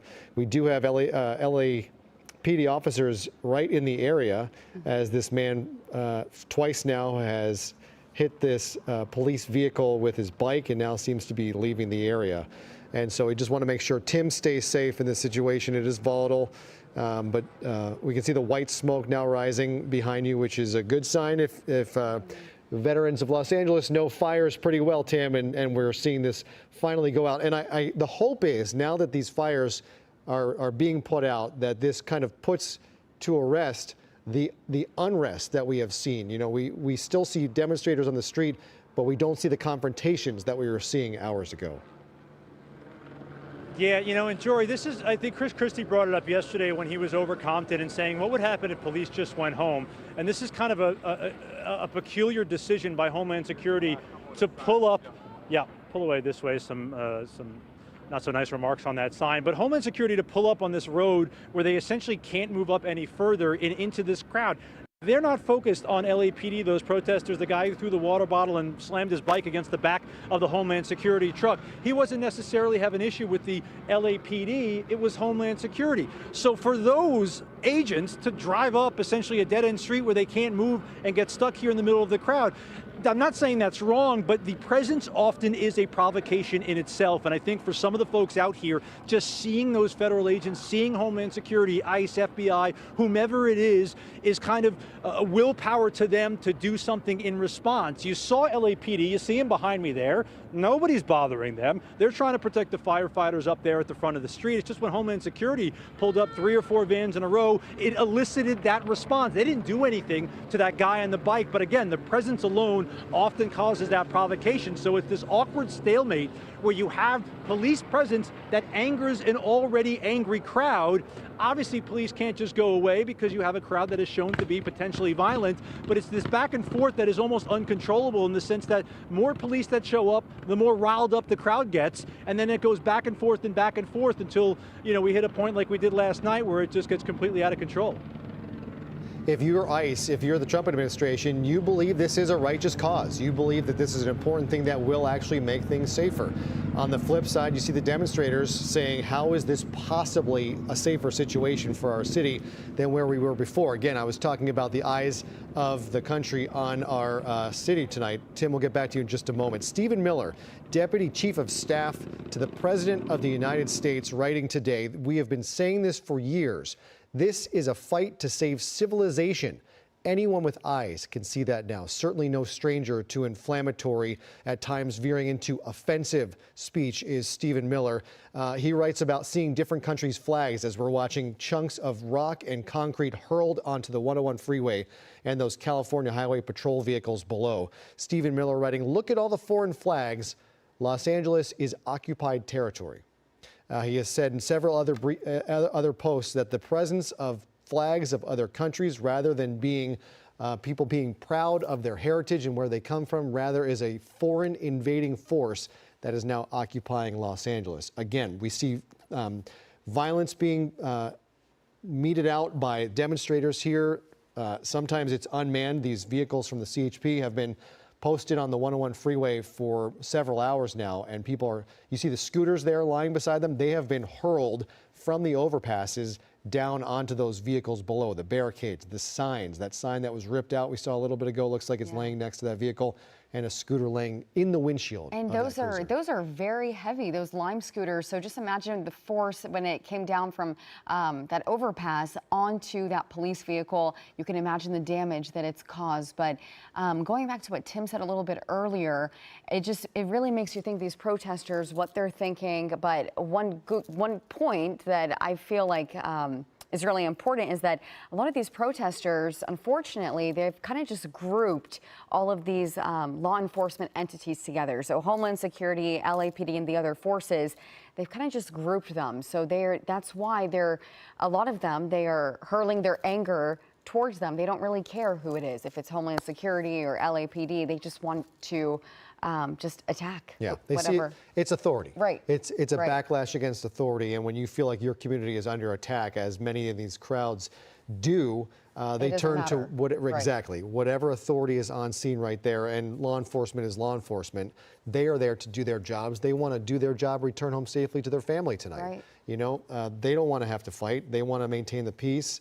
And we've seen them confronted and provoked all day long. I think in large part, every agency we have seen has done a great job showing restraint, trying to de-escalate the situation, because as all these officials have said, even the ones who are champions of the rights of those who are demonstrating today, you cannot turn to violence. You cannot turn to chaos. And so law enforcement is doing their best to maintain order and control and peace in the face of some very tough situations playing out. Because even like right now, looking at everything going on. I mean, we really don't get anywhere with this kind of destruction and this anger. I understand people are upset, but this doesn't take us anywhere. The message isn't spread across the correct way this way. And I also understand, I'm sure a lot of the protesters, it angered them. The 2,000 National Guard troops that were deployed, it makes you think, was that another thing that kind of sparked the anger? So while they were there, they saw these troops, it really just brought it out of them, the anger. So I don't know if those troops will, what's going to happen with those troops, if they will continue to be here, but I'm sure their presence has definitely angered a lot of people. They're angrier than what they were before they were deployed. Right. Can we go back up to Gabe Santos? Is he ready to go up in Air 7? Let's see what's going on. We see some movement of some LAPD officers. This is around, so this is Grand Molina, Gloria Molina Grand Park here, just outside City Hall. Gabe, what are you seeing? We saw some folks removing those chairs, kind of refortifying their line. What are you seeing now? Yeah, as we move Air 7 around this other building here, just on the west side of City Hall, we could see there that fortified barricade that we've seen with those pink chairs that have been put in place there. And as we get a little bit of a better view there, you could see it now spans the entire length of Spring Street. And, well, yeah, you could see about 20 or so of those pink chairs being used as a barricade, and those protesters now standing behind those barricades. And now we see some of that less than lethal fire from LAPD. LAPD has not tolerated the presence of any sort of you know, fixed barricades or anything like that. They don't want anybody to really dig their heels in, so to speak, and post up at any one specific location, especially using shields or anything of that nature, because as soon as that happens, LAPD knows that that could lead to something a little more serious, and is definitely something that is more difficult to deal with the more a barricade, a literal barricade like this,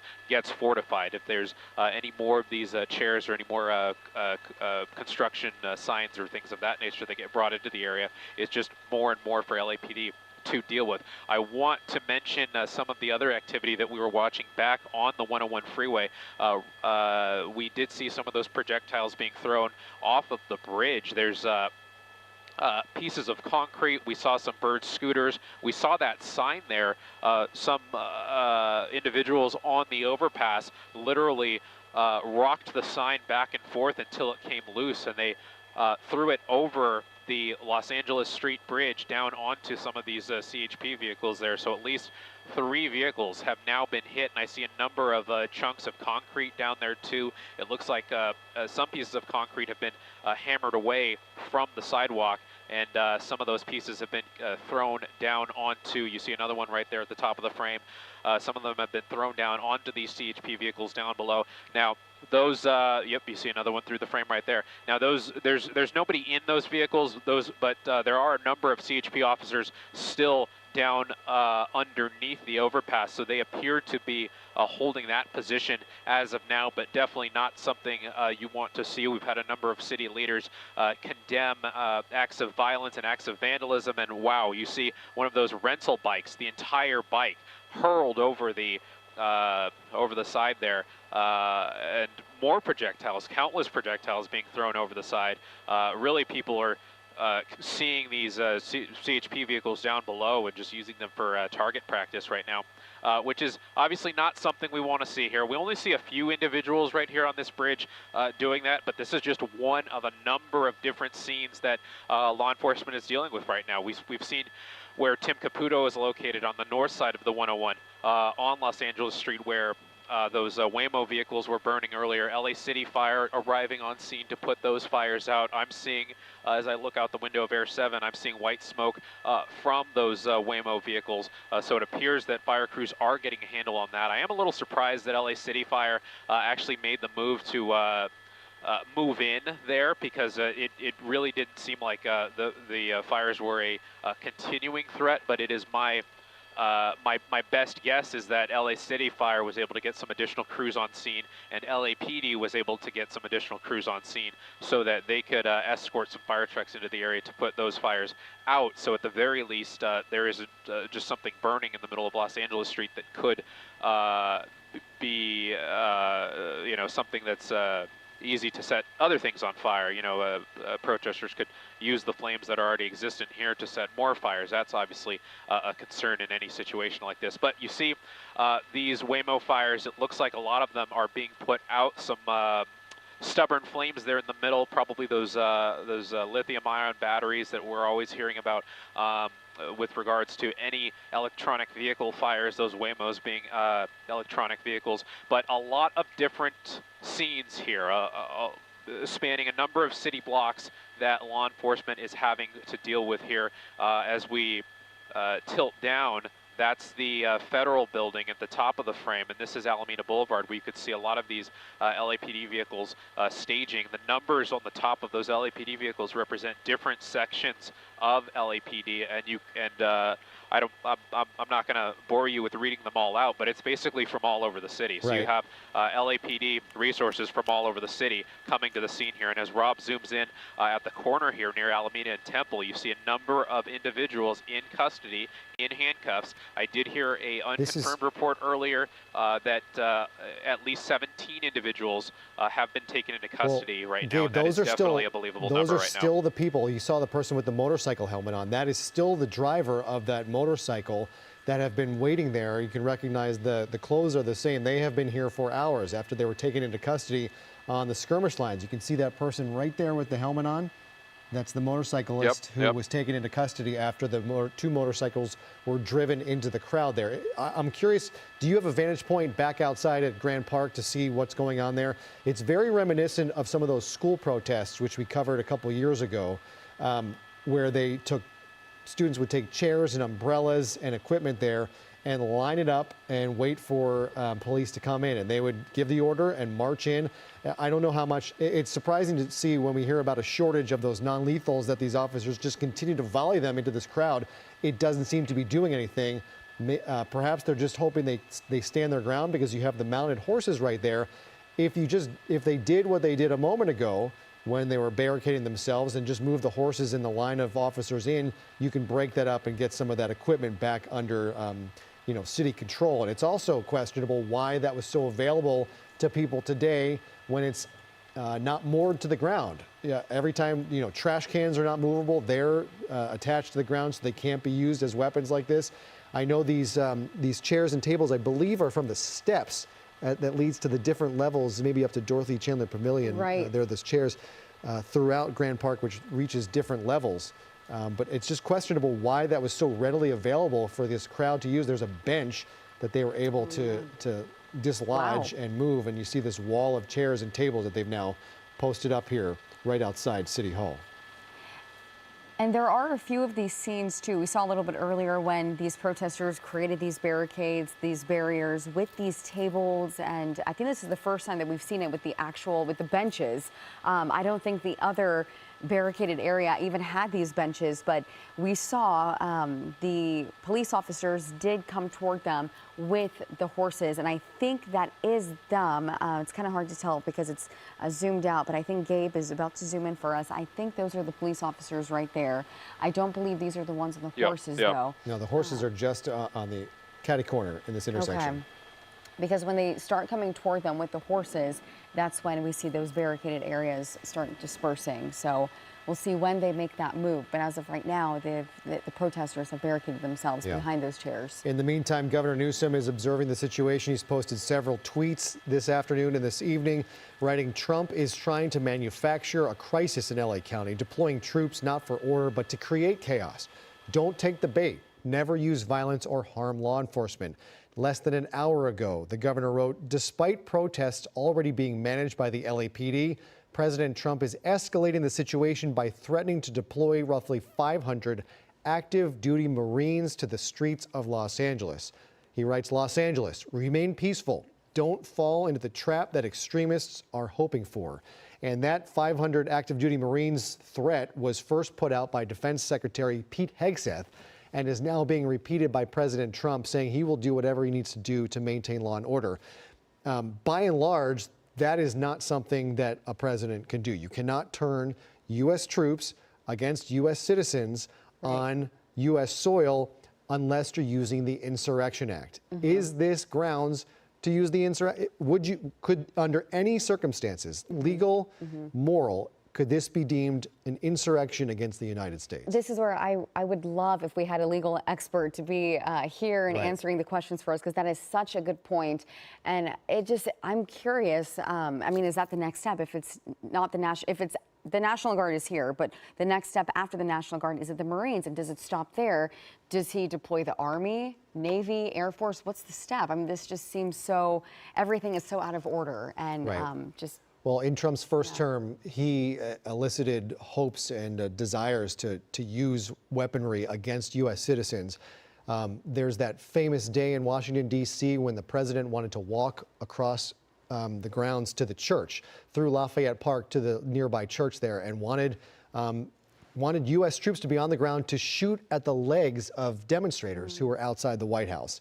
And so he has expressed a desire to fire upon using U.S. military means against U.S. citizens, which would be wildly against anything written in our Constitution and our laws.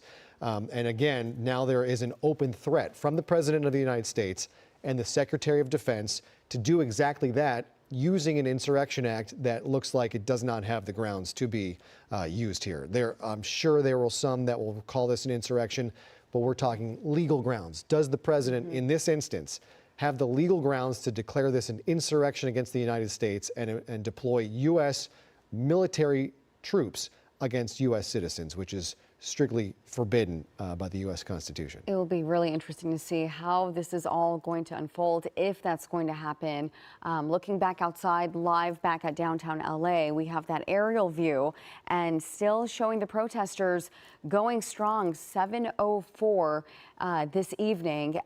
There is some good news here. You can see on the screen. So that looks like a live picture. So the fire department is there. We had those 3 Waymo cars on fire, and we had 5 Waymo cars, on fire. And it looks like from that white smoke, they have taken care of that. So that was successful.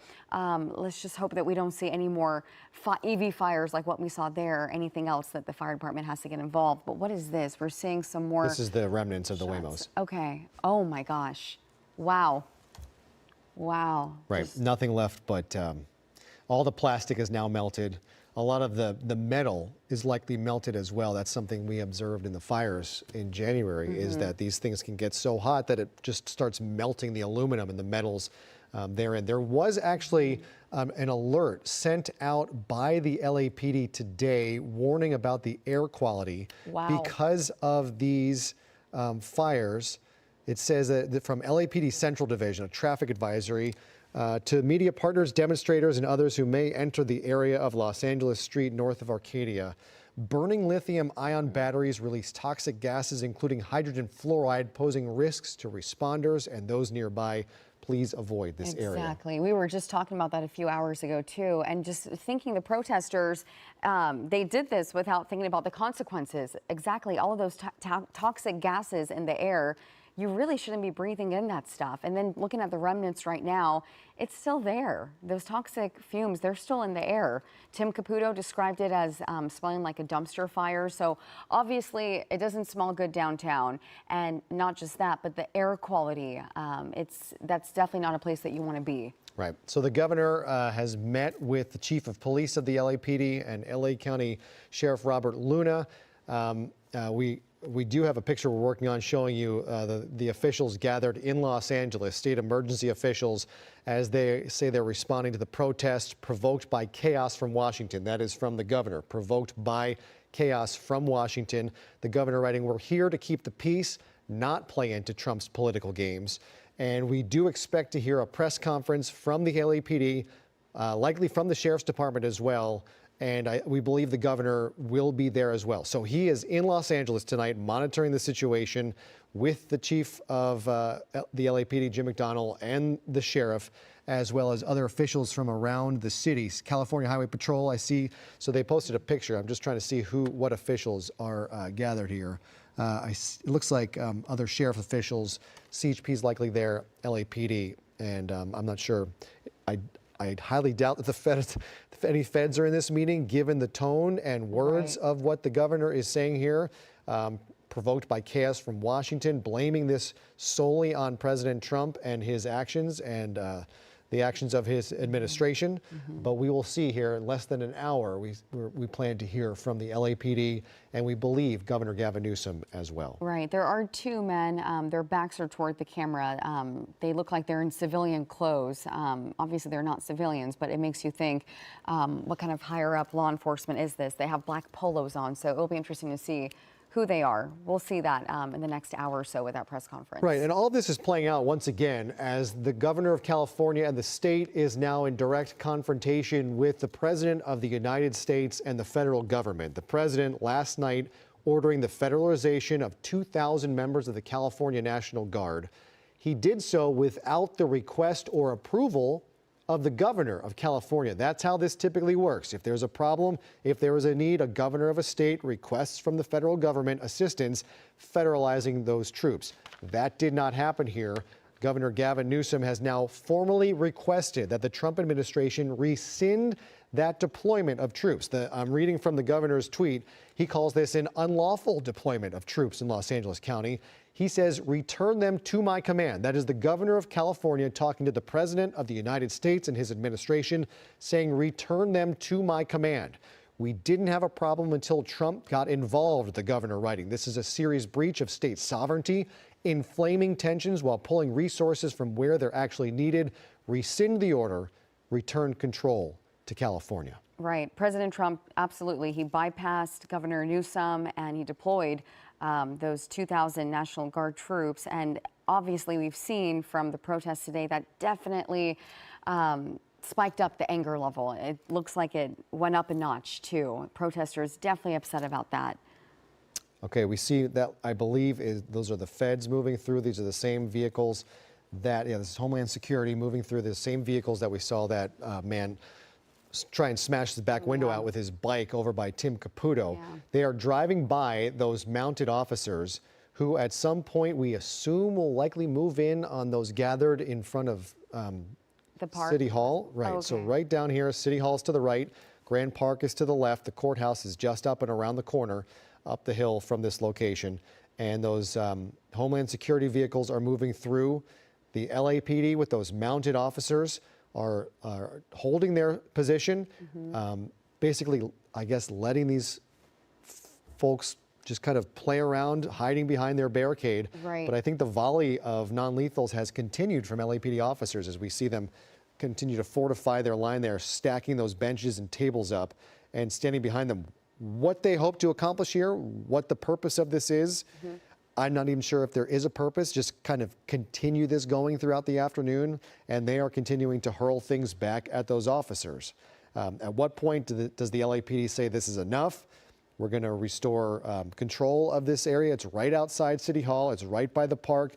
Again, those pink chairs and benches and tables were somehow, for some reason, left unsecured to Grand Park, and it has allowed these demonstrators to build up a fortified line here. And it's going to start getting dark really soon. In the next hour or so, we're expecting our sunset around 8 o'clock tonight. So it makes you think. And right now, it looks like the law enforcement is in some sort of position right in front of those protesters that barricaded themselves. But it makes you think, is this going to continue until it gets dark? Is that when they're going to move in with the horses, or are they going to move in sooner? We have Gabe Santos, and I believe Gabe's going to give us a clearer picture of what he's seeing. Gabe, what's going on? Yeah, so we've been monitoring this barricade, if you will, that's on Spring Street right next to City Hall, and we've been kind of keeping tabs on what LAPD is doing. Earlier, when there was another one of these makeshift barricades set up, LAPD moved in pretty quickly with those mounted units. This one, they appear to be kind of taking a little bit of their time dealing with, and you could see there are consequences, if you will, to that, because protesters are continuing to build up this barrier and fortify it, if you will, with now 2 layers of these pink benches. And as you can see, somebody there throwing something at officers there further up to the north, and you could see there people continue to use those pink chairs to fortify that barricade. But LAPD continues to slowly, very slowly, fire their less than lethal rounds and make a little bit of headway, at least moving down this street. Those boxes that we were seeing, those are more of those less than lethal rounds. We were hearing earlier that LAPD was actually running short on those rounds, and that's not as an entire department they were running short. It's that at the specific location, different teams were running short on some of that less than lethal ammo. So you had different additional parts of LAPD come in, and it took them a while due to traffic. Some of the freeways were shut down, but LAPD was able to bring in some additional boxes of that ammo, and you could see those boxes there. They have arrived at the scene here, and LAPD is now making use of that as they continue to slowly push some of those protesters south near this barricade that they have set up on the street in front of City Hall. So it'll be very interesting to see how LAPD kind of deals with this right now. We did see earlier those white SUVs. Those are from the Federal Protective Service. That's a agency within the Department of Homeland Security, and that is a part of the agency, and their sole responsibility is to protect federal government facilities and occupants of federal government facilities. So unsure exactly which facility they're going to, if they're going to the federal building itself and try and refortify some of the law enforcement crews around that area, or if they are just here in general to help LAPD and things of that nature. That would probably be less likely than just continuing to fortify specifically federal property. But it is interesting seeing them on scene here and them kind of driving around, because that definitely is something that is agitating some of the protesters here as they continue to see those federal officers move into the area. As we zoom back into this section, this barricade, which now spans the entire length of Spring Street, then continues to be fortified, and you see more and more protesters kind of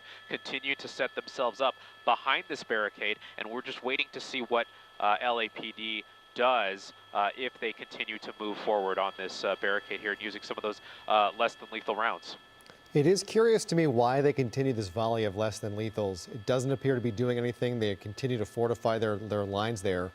And as we heard earlier, there were calls going out, Gabe, that they are running low on these rounds of flashbangs and pepper balls.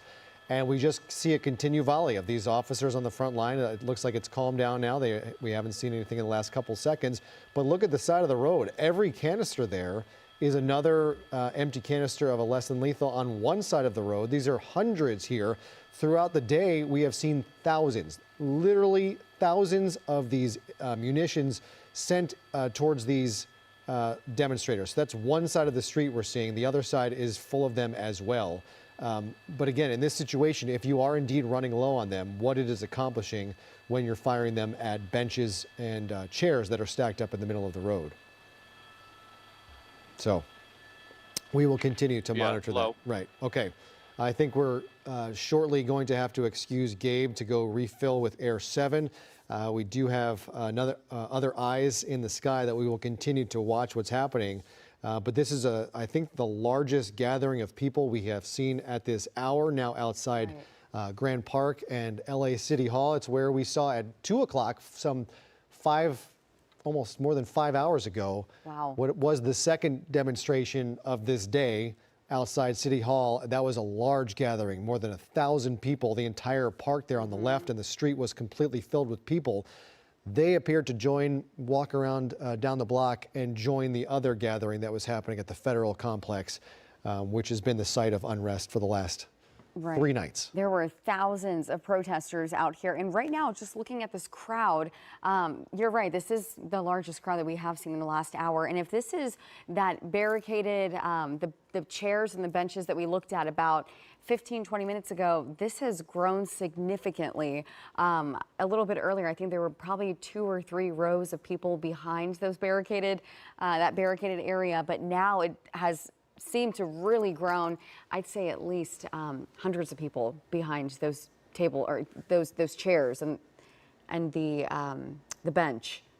We have Some kind of smoke. We have a new post from President Trump, who continues to call the governor of California, Gavin Newsom, writing, Governor Gavin Newsom and, quote, Mayor Bass should apologize to the people of Los Angeles for the absolutely horrible job that they have done. And this now includes the ongoing LA riots. These are not protesters. They are troublemakers and insurrectionists. That is a key note that he's using that term. Remember, no masks, he writes. And then 3 minutes later, he posted paid insurrectionists. Okay, so why is that so significant? We were talking about it a little earlier. Insurrectionists, in order to deploy U.S. military troops onto the streets of the United States against citizens of the United States, the president would have to invoke the Insurrection Act. This is hundreds of years old. What is an insurrection? It's obviously a movement against the government, against the United States itself. Could this be viewed, what's happening in our city, be viewed as an insurrection against the United States? If the president here is using that term, he's calling these people insurrectionists. Is that a movement? Is that a move by the president to employ U.S. military on the streets of our country? And it makes you just wonder, like, okay, are the Marines the next step? Like he said that he wanted to deploy a little bit earlier. And when? How soon will we see those? Did he say 500 Marines? We'll be seeing 500 active duty Marines. And these are military members. They're active duty.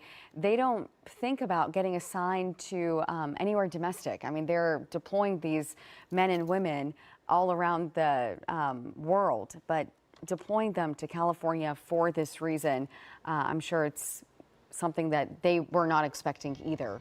Right. It's a bit chilling, actually, when you think about the possibility of the U.S. military moving against United States citizens in the United States. Here is that photo of the governor with Jim McDonald there, Sheriff Robert Luna, and other members of law enforcement gathered in Los Angeles just a short time ago. The governor posting to Twitter and citing joined LAPD, LASD, and state emergency officials in Los Angeles as we respond to protests provoked by chaos from Washington. We're here to keep the peace, not play into Trump's political games. And on the flip side of that, we hear from the president of the United States, who are calling those on the streets rioters and insurrectionists. Those are, you know, this is, you can say what you will about the unrest and the violence. This is, it's hard to call this a riot. First of all, that we've seen some burning cars and we have seen violence, but LA knows riots. We have seen them, unfortunately, in our past. It's questionable whether whether this is a riot. Okay, that's fine. He calls it a riot, but to call these people insurrectionists, just I feel like kind of opens the door. Right. Exactly. Yeah. Pretty chilling to think about what that could mean. And I was talking earlier with Tim Caputo about what, you know, he had the burning cars behind him and what this looks like with the country and the world looking at what's happening in our country. And so we have Governor Newsom and Mayor Bass blaming today's unrest and the weekend's unrest on the Trump administration and their actions. On the flip side, I was asking, who looks bad when the country looks at this situation and sees our city on fire, or at least cars in our city on fire?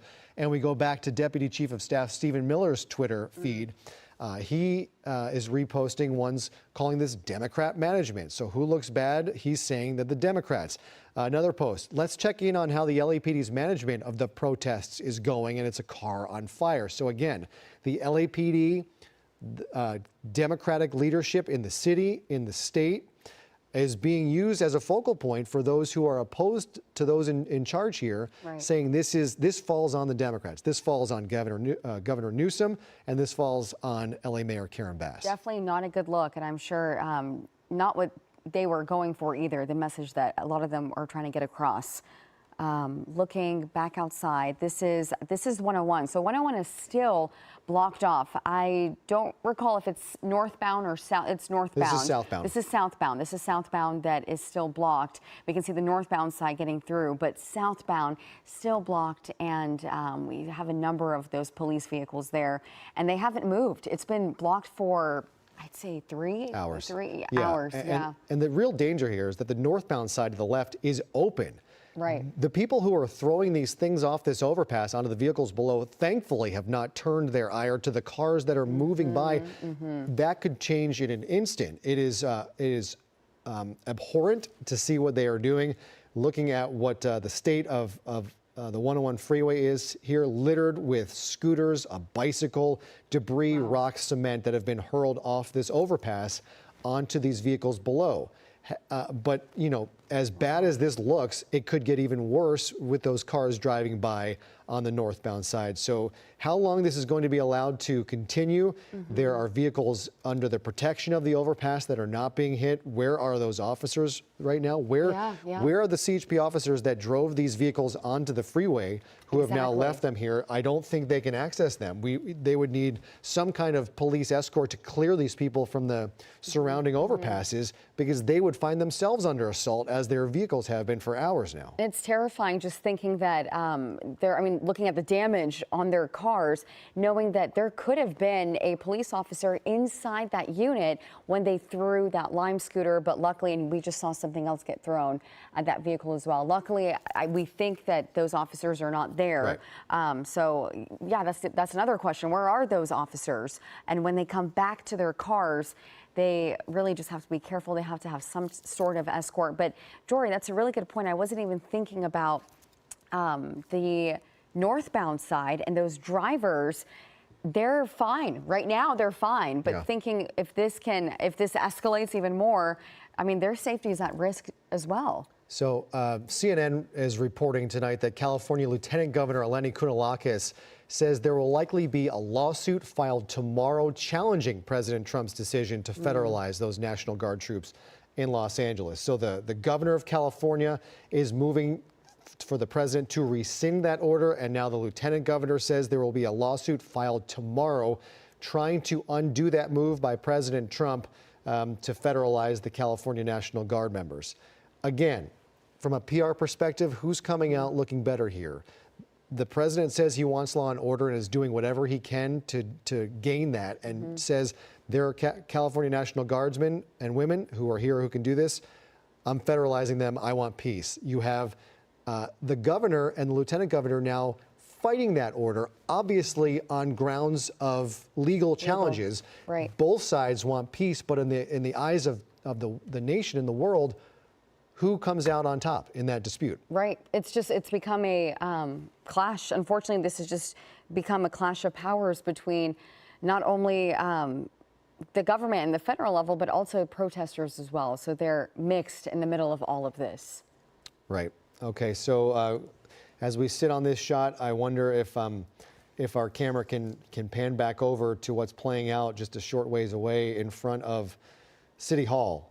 That is where a group of protesters have stuck around. They are using chairs and benches and tables taken from Gloria Molina Grand Park, which for some reason were not secured to the ground, and they are now in the middle of the road outside City Hall, used as a barricade to protect themselves from an onslaught of less than lethal flashbangs and pepper balls that have been volleyed from the folks on the LAPD trying to break this up.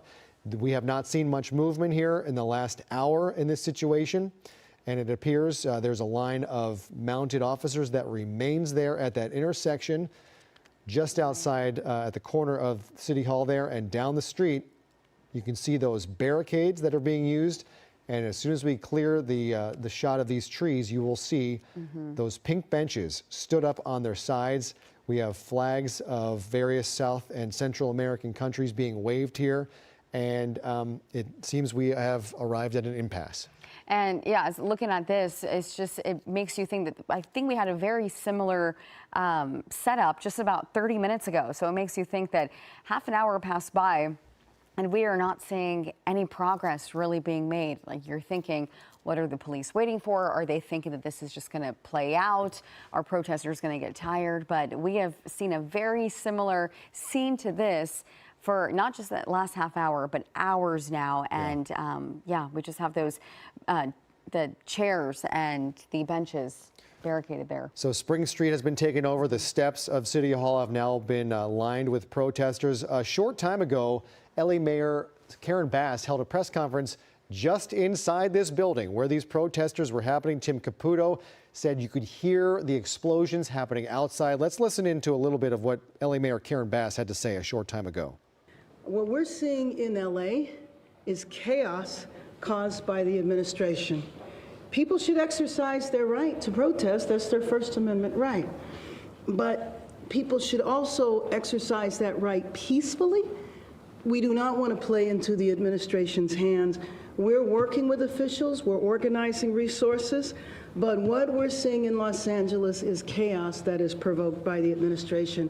When you raid Home Depot and workplaces, when you tear parents and children apart, and when you run armored caravans through our streets, you cause fear and you cause panic. And deploying federalized troops is a dangerous escalation, but we need to be real about this. This is about another agenda. It's not about public safety. There's clearly no plan, and there is clearly no policy. I want the people of Los Angeles to know that we stand with all Angelenos, no matter where you were born. The First Amendment right gives you the ability, again, to protest peacefully, but it does not give you the right to be violent, to create chaos, or to vandalize property, and that will not be tolerated. So I call on all Angelenos to continue expressing your right, your anger, your outrage, but to do it peacefully. And I just have to say that all of you were there Friday. Everybody knows what happened Friday. A workplace, several workplaces were targeted and raids took place. Now, in the beginning, the administration said they were just looking for dangerous felons, violent people. It's hard to say that that's what they found at a workplace or in a Home Depot parking lot. When this happens, it terrifies people. It sends a sense of fear and chaos in our city.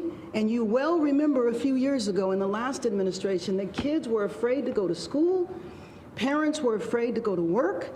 This impacts all of our city. You can't terrify the workforce, and then expect for people to get the jobs done. So if you think about a father that went into a factory and now his family doesn't know where he is, the detainees have not been allowed to speak to legal counsel. That is a marked departure from what has happened in the past. When you think of a mother that might be working in a household, taking care of children on another side of town, that impacts that family as well as her family. And so this is something that I think should not be happening in our city, and I join with the governor in appealing to the administration to rescind the order to federalize the National Guard and allow the National Guard to come back under the control of the governor. And that was LA Mayor Karen Bass a short time ago saying this chaos has been provoked by President Trump and the Trump administration and their policies dealing with Los Angeles and immigration and immigrants in our city. As we were listening to the mayor, exactly what we were talking about played out. Some officers emerged from beneath that overpass, and they were met immediately by projectiles, rocks and bottles and other things being thrown off that overpass. And as we said, if they want to have any movement to get these vehicles out of there, that overpass is going to have to be cleared by law enforcement because these folks, something else large just got thrown. It looks like a pillow, but I do not think that was a pillow. Given the force of what is now sitting in the windshield of that vehicle. What is that? It looks like some kind of maybe a bag of with something. like maybe a bag of rocks or some kind of heavy thing in the bag. But yeah, we see that could be. We saw folks gathering things on the ground for a long time. It could be they were filling up a bag, and perhaps here comes another scooter. I'm surprised this has been allowed to continue for as long as it has. You see the size of those rocks. Here goes another scooter. They missed. I mean, at this point, what does it matter? These things, the damage is so severe on these vehicles that are just beneath the roadway. But I'm curious to see whether someone with a hammer is getting these rocks because you see the size of the chunks of cement. And here we go. It looks like movement here. Okay, they have moved in now and broken up this barricade with benches and chairs, and the LAPD is moving now through with those mounted officers, and the demonstrators who were gathered here for more than an hour are now being pushed back Spring Street. This is south down Spring towards LAPD headquarters, ironically enough, and you can see the steps of City Hall to the left. The green of Molina Park is off to the right, and the smoke lingers in the air here as officers are working to clear this area. But just the fact that they took those benches and those chairs from Gloria Molina Park, that's just insane. It's mind-blowing. And here we have the remnants of it, I believe. Now, it looks like law enforcement going in, putting those benches down. They'll be clearing that out of the road hopefully soon. But let's it's go just see what's happening a little further up the road and with those demonstrators, because those mounted officers are continuing to move in. Again, another stretch of roadway that's just being reclaimed by the LAPD. Yeah. Where will these demonstrators go next? Exactly. Has this run out of steam? It's been a long day. It's been a long weekend in Los Angeles. At what point does this end? Does this calm down and these folks go home? Is this going to continue into the night, as we've seen the last 2 nights and seen unrest, confrontation with law enforcement? And once again, we are at a showdown. Those LAPD officers are standing in the middle of Spring Street. This is the middle. This is the main crosswalk from the park over to City Hall. You see that brick walkway there in the middle, normally full of buses making their way through and a lot of people. But tonight, the only people that are making their way through are the police and these demonstrators in the middle of the road. And right now, I'm curious to know if these demonstrators are going to go, I mean, is there even anything left at the park? Can they go to the park and grab more benches and chairs, or are they just going to stand there now? And now that they are pretty much defenseless, is this where it's going to start fizzling down and we see some more progress being made? It looks like we have police car pulling up to something. A little more movement, yeah. Yeah. As we watch what's playing here on Spring Street, I wonder if we can go a little bit to the left and see what's playing out at the federal complex. This is pretty close. So remember, this is the site of that large demonstration around 2 o'clock today. We'll show you how far it is from the rest of the activity. So this is the overpass. This is on Los Angeles Street, which looks like these vehicles are now being moved. The overpass has been cleared. This had to happen at some point. This was going on for way too long. Those vehicles were sustaining way too much damage. And we'll wait and see what kind of damage was done to the overpass itself. But It looks like fireworks, something was shot. yeah, Oh, more okay. explosives going off here. And we see a canister being kicked on the roadway here. I also Wow. want to Did you know, oh, what's going on? So beneath, there is some movement here. Watch what these officers are doing on the 101 freeway. They're looking out for more people. Yeah, the volleying of projectiles continues. It looks like perhaps they were able to clear the overpass from below. That's not a good spot for them to stand because these protesters are throwing fireworks directly at those officers. Okay. Traffic continues to go by on the northbound side, and here you see somebody throw something, a firework down below, and then retreat back to the other side. I don't know what the fortifications are beneath this underpass, but these CHP vehicles have been here for hours. I assume that those officers that we're seeing now, that they have been beneath there this entire time. Yeah. We saw those who were arrested from the 101 and the on-ramp, and they were taken away. They weren't taken into downtown. They were taken down back onto the 101 freeway where those CHP vehicles were parked, and you assume driven off to detention from there. There remain some vehicles and the officers that occupy them beneath this overpass. So they were hiding under that overpass. I'm more curious to know exactly how are they able to clear out the people that were on that overpass? Because we looked at it just about 10 minutes ago and it was packed. Right. We had so many protesters there, but so quickly they got rid of them. And I think that's when the police felt safe enough. They came out from under the overpass, but unfortunately they're getting fireworks thrown at them. But it looks like it has stopped. We have some more movement here. Yeah, it looks like the airbags deployed in this from everything being thrown on top of it. So trying to get in here and access this, maybe just putting it into neutral. So I'm surprised. I think his legs Moving. I don't think that officer is sitting there. I think they're kind of pushing on the gas pedal perhaps because that airbag is fully deployed. I think he's climbing under it. And you see him lifting it back up to emerge back from the vehicle. So maybe putting it in neutral so they can push these vehicles out of the way, struggling to get the airbag out of the way, and another canister thrown, a smoke canister thrown from up above down onto the surface. So we'll see if this officer is able to move this vehicle again under attack an onslaught of projectiles being thrown down there. That is assault on a law enforcement officer right there, throwing directly a rock at that officer who was not in a vehicle, exposed at the time. And there, I believe that is the person that was doing it. It's all caught on camera. But where are the officers here that moved in on the protesters? I'm not sure they did. I'm not sure they did. I think the officers on the surface of the 101 might have fired tear gas up above, because I don't see. That makes sense why they dispersed so exactly. quickly. I don't see any officers up on that level. Everything seems to be down, and here we just saw something thrown, and I don't think it made it to the southbound side. It might have fallen into oncoming traffic on the northbound side. That's another concern. Yeah, the southbound drivers. There you go. You can see something in the middle of the road that was just thrown. A couple things, cans perhaps, water, rocks, and here we go. So you see officers running because it's too dangerous to move slowly when they emerge from beneath this overpass. Just unbelievable scene of CHP officers sprinting for their own safety as other officers step out to cover them as projectiles continue to be thrown. We'll see from this side whether anyone manages or dares to throw anything, but this officer now moving pretty quickly, knowing that they're likely to face, there you go, something thrown and hitting that vehicle. So how long this has been allowed to go on? It's been hours. You can see the amount and the size of the chunks of concrete that were thrown onto the roadway here. If that hit a person, it could easily kill them.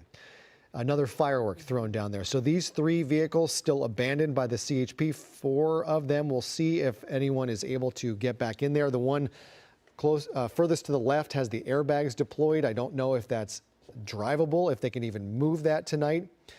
But we see LAPD officers not too far away from here. They cleared those folks out from the middle of Spring Street while all this was playing out.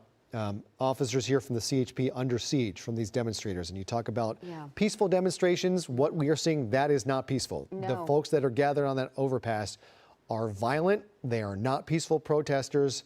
And we are seeing their assault on law enforcement continue. We just saw it right in front of our eyes, exactly the assault on the police officers and those officers running for their lives.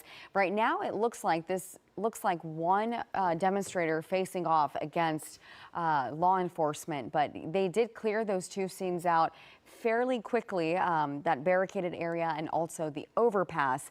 And I'm curious how many other scenes we have, how many gatherings of groups we have. Right now, it looks like this is just one demonstrator, and officers seem to be firing something at this demonstrator.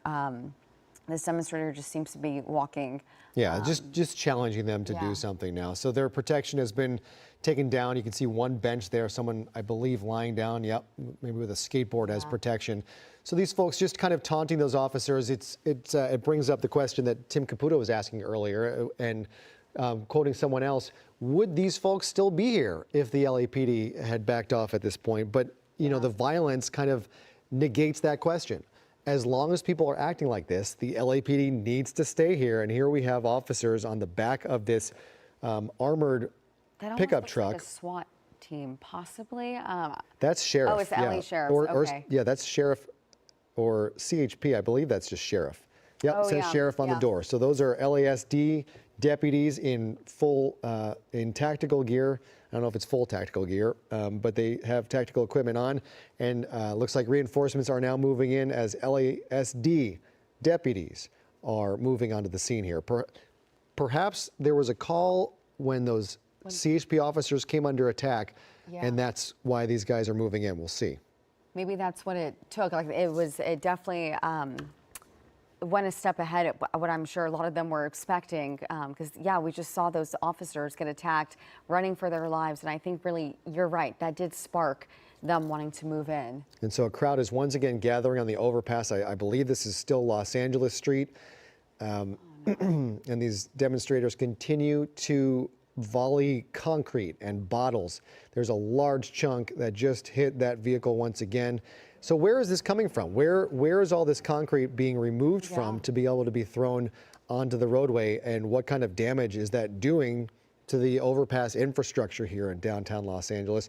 There is a lot of concrete on that roadway. Where did it come from? It had to come from somewhere, and you know chunks like that are not just sitting on the side of the road. So here they are scattering again. perhaps a tear gas canister was deployed back up onto here, or maybe it's the sheriff's department moving in.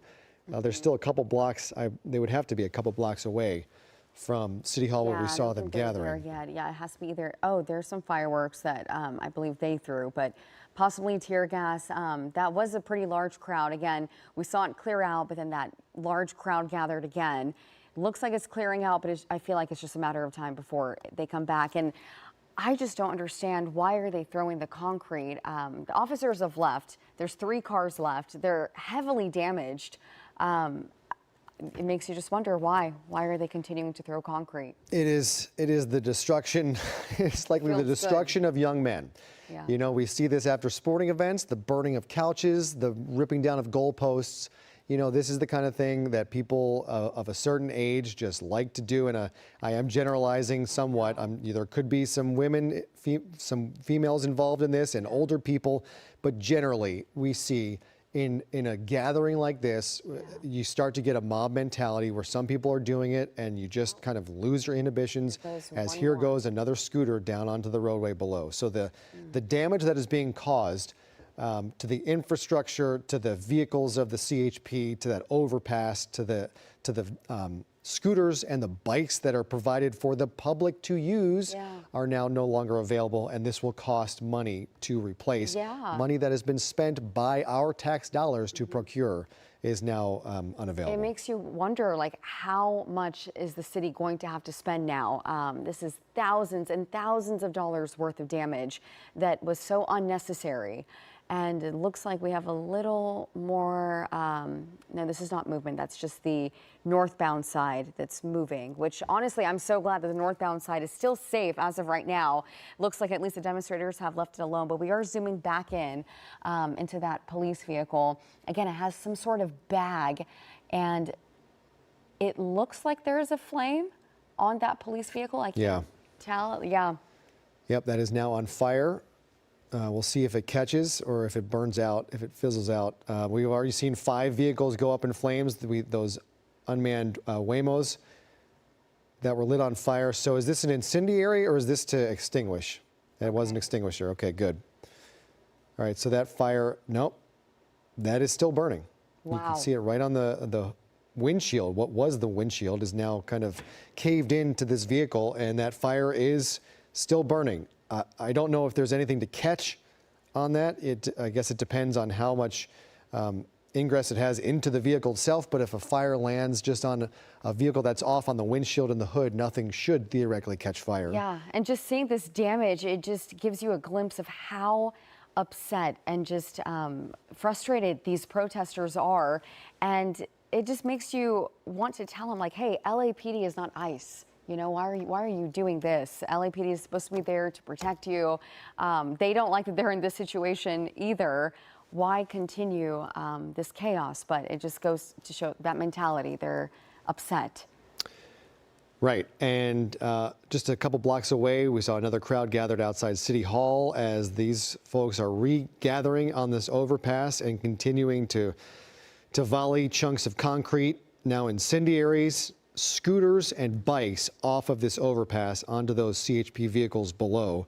We believe there are still officers and other vehicles beneath this overpass, and we'll see how this plays out. We are expecting to hear from Loyola Law Professor Jessica Levinson. I don't know if she has joined us yet, but we are awaiting her to join us because there is quite a bit to talk about, constitutionally speaking, as you now have the governor of California at odds legally with the president of the United States. The President Trump federalized 2,000 members of the California National Guard, as we have said multiple times today, but we will explain it once again. This is not an uncommon thing for a president to federalize National Guards members. It has happened many times in our country's history. It hasn't happened many times even recently here in Los Angeles. Federal Guards troops were deployed to help out in the aftermath of the fires. They were deployed in 2020 with the civil unrest, with everything that happened during that eventful year. But that's initiated at the request of the governor. The governor is considered the commander-in-chief of every state's National Guard, and that did not happen here. We have the president usurping the authority of the governor to take over California National Guards members and deploy them onto the streets of that city. The governor of California is now disputing that, asking, demanding, requesting that the president rescind that order and return control to the governor and the state of California. We heard from CNN reporting that the lieutenant governor, Eleni Kounalakis, says that a lawsuit will be filed tomorrow to try and overturn that decision of President Trump to federalize those troops. This has not happened in our country's history, at least in recent memory, that I can think of since the civil rights era. We're talking since the 60s, when there was pushback against civil rights advancements. John F. Kennedy federalized the troops to help black students attend public school in states like Alabama and others, when George Wallace and the like were refusing to follow federal law and depriving U.S. citizens of their constitutional rights to attend school. That was the last time I believe that this has happened against the wishes of a governor, seeing their own National Guards members taken over.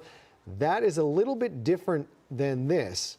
That was to enforce federal law that the governor was refusing to do. Right. In this situation, what is the justification to do this without the governor's request? So that has opened up it's different, like a different part of history yes, that a load we're of questions that we would Yeah. love to pose to Jessica Levinson whenever she is able to join us. We are also awaiting at the top of the hour a law enforcement briefing with the LAPD. We expect to hear from Chief Jim McDonald. We know LA County Sheriff Robert Luna is also involved in these discussions, and we saw some of his deputies as we see these demonstrators lighting a piece of cardboard on fire. They are intent on burning more cars tonight.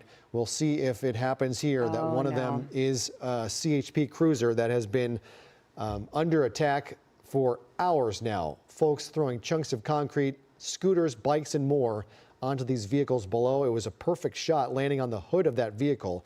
Again, here comes some fire retardant, a fire extinguisher to put that out. I don't know if it had much chance of lighting anything on fire, but That's again, definitely coming from under the overpass then. So there are some police officers still there then. That shows they're still there. Correct. And so we do also expect and hope to hear from the governor, who is in Los Angeles meeting with federal, local officials here, LAPD, LASD, and we believe that he will be speaking at this press briefing at the top of the hour. As we await that, as we await Professor Levinson, we continue to watch this chaos play out on the streets of Los Angeles. That includes the surface streets, which are the domain of Los Angeles, and the 101 freeway, which is the domain of the California Highway Patrol, which you can tell by these 3 CHP vehicles, which are now battered and dented after hours of projectiles being thrown at them. And you can see an even larger crowd gathering now on, I believe that's still just the side of the overpass. The overpass still has a lot, but you can see more on the side, and they don't seem like they're going anywhere. It's getting late. We're getting close to sunset. Sunset's going to happen in the next 10 or 15 minutes. So unfortunately, it looks like this protest has made it into the evening hours when it starts getting dark. And then that raises more questions. What's going to happen when things get dark? Is that maybe where law enforcement draws the line and they say, okay, that's it. We need to stop this right now and then go a different route? Or are they going to continue what they're doing and like what we've been seeing, let things fizzle out, play out, and then move in with the horses, move in with those to those barricaded areas? It's interesting to see like what their move is, especially as it's getting dark. Right, the LAPD Central Division throwing out a traffic advisory saying due to demonstrators throwing objects onto the southbound lanes of the 101 freeway and damaging multiple police vehicles, the 101 southbound freeway will remain closed until further notice. This will take a lot of time, not only to get the demonstrators out of this area, but to clean up the mess they've now left behind. Right. You have 3 California Highway Patrol vehicles that will likely need to be towed. They could get out under their own power. We'll see how damaged they are. Then you have, hundreds of pounds of concrete that have now accumulated after being thrown from this overpass onto the roadway. That's not something you can just easily. Right. How do you clean that up? Right. Are you going to kick it off to the side of the road? Do you need a street sweeper? Do you need crews coming through and gathering them in trash cans or a dump truck to do that? And so questions remain about how that is going to be handled. We do have, as we await the press conference at the top of the hour, we do have Professor Jessica Levinson joining us tonight. And boy, Professor, we have some questions to talk about with you tonight. I don't know if we have 8 minutes to the top of the hour. Let's try and fit as much in as we possibly can. First, what's on your mind as you watch what's playing out in Los Angeles tonight and the battle now between California Governor Gavin Newsom and the President of the United States? So I think what's on my mind is what's on everybody's mind, which is what happens next? What happens overnight? What happens tomorrow? Will we see a significant escalation? If there is a significant escalation, or frankly, maybe any escalation, we could see the president say, I need to do more. We could see the president potentially, again, pull the cord and say, I need to invoke the Insurrection Act. As I'm sure you've been talking about, the Insurrection Act would give the president more authority to not just federalize the National Guard, but to say that the National Guard can actually act as domestic law enforcement, that the military on U.S. soil can search, can seize, can arrest. That's not something that we're accustomed to. So I'm looking to see, obviously, what's happening right now, but also how the situation evolves and how the president reacts. And we have seen the president allude to the fact that and we're watching, sorry, Professor, there's a split screen here on the right side of your screen. We're seeing continued demonstrations, and a firebomb was just thrown down off of the 101 freeway overpass onto one of those CHP vehicles below, which is now burning. We'll see if they're able to put that out with the fire retardant from below. There's a fire extinguisher I believe they're deploying, but that looks like it's going to go. It looked like it was some kind of ball of fuel, whether it was alcohol or gas, lobbed off of this overpass, and that CHP vehicle is now on fire. So we're having this conversation with these scenes playing out, Professor. We have heard the president twice within the last hour refer to the people, the demonstrators, and some of them violent and clearly breaking the law here, as insurrectionists. We have heard Secretary of Defense Pete Hegseth threaten that the U.S. Marines will be deployed from Camp Pendleton onto the streets of Los Angeles if the violence continues. Is that allowed? Can the President of the United States legally, in a situation like this, deploy under the Insurrection Act U.S. military to fight U.S. citizens on U.S. soil? Okay, so in a situation like this is going to be the key. This is going to be where the fighting is. So let's talk really briefly about the federal statutes at issue here. We all know that the president can only act when there's something that gives him the power to act, or there's inherent constitutional power. In this case, what the president is pointing to is Title VII. This is not the Insurrection Act, Title X. Title X allows the president to federalize the National Guard and to allow them to act in a support role for federal law enforcement. They can help protect federal agents. They can help protect federal property, but they cannot act like law enforcement officials and, again, perform searches and seizures. They cannot act like ICE agents. But if things continue, you asked me about the Insurrection Act. Obviously, the president has been using certain language today. What happens next? The Insurrection Act is an exception to the Posse Comitatus Act. The Posse Comitatus Act says you can't use the military as direct domestic law enforcement. You can't have that happen, again, unless there are certain exigent or emergency circumstances. The Insurrection Act would present those emergency circumstances. So for me, the real legal question is, are we in a situation where the president can point to that broad grant of authority under the Insurrection Act and say, yes, we can move forward. We cannot just have the National Guard, but have them perform those domestic law enforcement agency actions. This is a president who has pushed the boundaries of constitutional law and law itself. What would happen if he decides these are insurrectionists, invokes the Insurrection Act, deploys U.S. military, And what is who can stop him? He's the president of the United States. If he does that, let's say Marines show up in Los Angeles, who's going to stop them? So I think at that point you would have California having standing to sue. I'm not saying it's going to be a successful suit.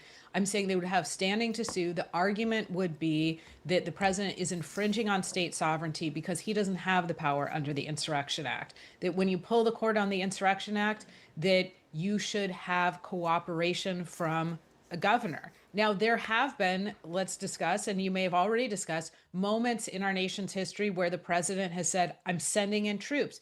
That was really about implementing desegregation decisions during the civil rights era. We haven't seen the Insurrection Act, in my view, used in modern times against the will of a governor, which is a long answer to your question of what would happen. California would go to court and California would say the president doesn't have the power. And then we would be in another court battle. We would have a federal judge, likely a number of federal judges making that decision. It is incredible that we are asking these questions in the United States, that this is even in the realm of possibility of something that could happen. But Professor Jessica Levinson, I would love to sit and talk with you more. Unfortunately, we're facing a time crunch here at the top of the hour. We're awaiting LAPD's press conference. So thank you so much. I would love to talk to you, and I hope we can talk to you about this, and hopefully not about some of the outcomes that we're talking about, our possibilities here. Jessica, thank you. Thank you. Okay, as we approach the top of the hour, we are going to kind of wrap up this portion of our coverage as we get ready for the LAPD press conference. We'll wait to see if California Governor Gavin Newsom will be taking part. He did post a picture of himself with the chief of police of the LAPD and the LA County Sheriff Robert Luna, that he is in Los Angeles. He is working with those jurisdictions to see what is going to play out and how to best address this situation. But we're going to switch over some crews here as we get ready. So we will continue to cover. You'll still see this Air 7 picture of what is happening in downtown Los Angeles. Things calming down except for that one pocket over the 101 freeway where we see demonstrators continue to hurl objects down at the CHP vehicles below. But stay with us. We are not going anywhere. We will bring you that LAPD press conference here in just about 1 minute as we continue our coverage here on Eyewitness News, streaming and online for Eyewitness News.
This is Eyewitness News with live breaking news.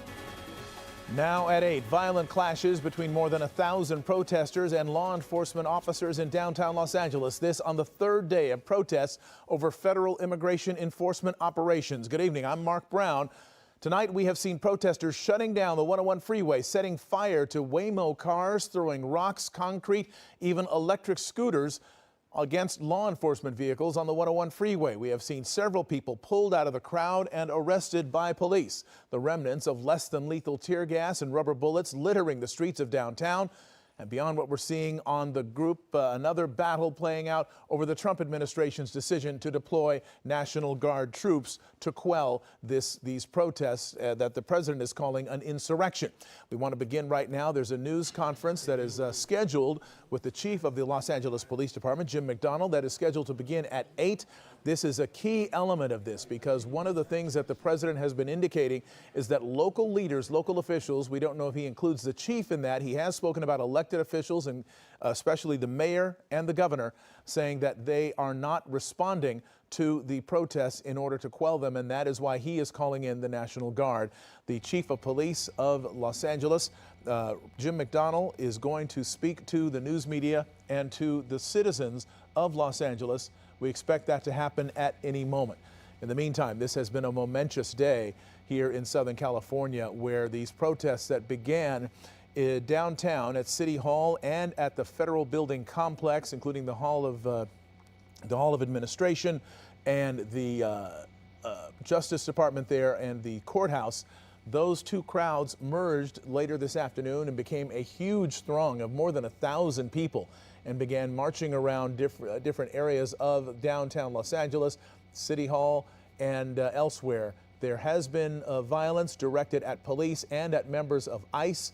What you're looking at now are live pictures from Air 7 as mounted LA police units are now moving some of those demonstrators out. It has been a pretty amazing day in Southern California, another crazy day of things happening. Let's go to Tim Caputo, who has been out in the middle of it for much of the afternoon. Tim, what are you seeing? Well, Mark, you really nailed it on the head there. It has been a crazy day, and as the sun starts to go down, the concern obviously is things escalate from here. It's kind of interesting as you see the different layers. We kind of took a step back to get a broader vantage point, partially because the area we were on Los Angeles Street earlier was getting a little bit hairy. You could see down the 101 beneath us with all the overpasses and people on essentially every single overpass as police have moved in. Tommy, come to my right here to show these officers who have lined up on the street. We actually saw a number of sheriff's deputies come in on those big trucks with their tactical gear here to assist the LAPD as they try to move this crowd or get some sort of control out here this afternoon. Where we're standing is up on Hill Street. It gives you a vantage point of everything that's going on down below. If you look to my left here on the hill, this has grown throughout the day, and this is something that we've seen not just here a little bit farther away, but even down at Union Station as well. People are showing up. People are still coming out. People heard what's going on. People want to be part of what's going on, and so the crowd is not necessarily getting smaller. It may be dissipating in certain areas, but in a lot of ways it's getting bigger. The folks up here taking some photo, live streaming, being part of it from a distance. As you get a little bit closer, you could start to see and hear where the fireworks are going off. The police department, obviously, both LAPD, the Sheriff's Department, and CHP in a bit of a difficult spot because of the landscape here. You have the overpasses, you have the freeway underneath, and then you have the roads that go around the buildings, both Federal Building and City Hall, over on the south side of the 101. There is a lot of area to cover, and it seems as though from what we've seen both down below and up here, as they start to move a crowd and it seems to dissipate, people just work their way around. They come up the street, they go around the street. So getting control here is almost impossible. So what they're trying to do is get things quieter, but figure out how to finally get this crowd to go home. I can tell you, Mark, from being out here on Friday night, from being in Compton last night, that is a tall order. Indeed, there are a lot of demonstrators that they still have to deal with. Let's get more from Gabe Santos. He's in Air 7.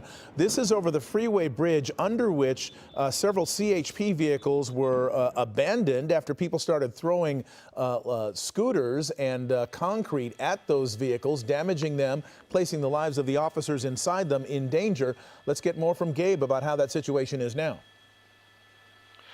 Yeah, Mark, this is the situation above the 101 freeway. You have a couple of bridges here. That's the Alameda Street Bridge, and then over to the right is the Los Angeles Street Bridge. And on that bridge, you had a number of protesters throwing things down on the CHP vehicles below. Those CHP vehicles were parked there as you see a firework or parts of a firework going through the shot. Those CHP vehicles were parked there a number of hours ago, about 2 or 3 hours ago, when protesters came onto the freeway and were blocking the southbound lanes of the 101 freeway. CHP moved in, they moved those protesters out, and they controlled that situation, but they left a number of those vehicles there onto the freeway. Eventually, some of those protesters on the overpass on the Los Angeles Street Bridge started chipping pieces of concrete away from the sidewalk and finding other things to throw down, like bird scooters and other electric bicycles, and they started throwing them down onto the CHP vehicles below.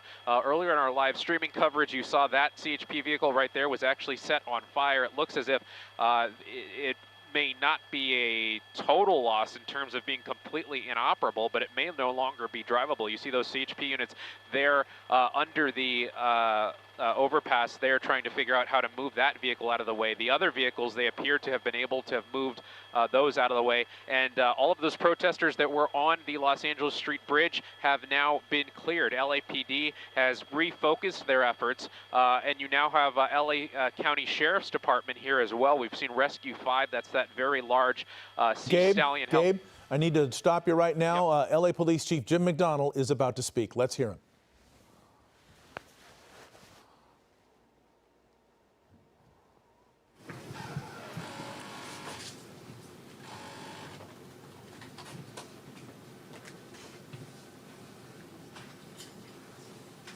You good?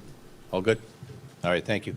Thank you, first of all. I know it's a very, very busy time. Thank you all for coming here tonight and allowing us the opportunity to be able to brief the public a little bit about what's going on and what we've been doing, and ask, truly an ask for peace throughout our city. I'm joined here by Gerald Woodyard, Deputy Chief from Operations West Bureau, Herman Hurtado, Commander from Professional Standards Bureau, and from Operations Central Bureau, Raul Jovel, who's also the incident commander for Central Bureau and for this incident.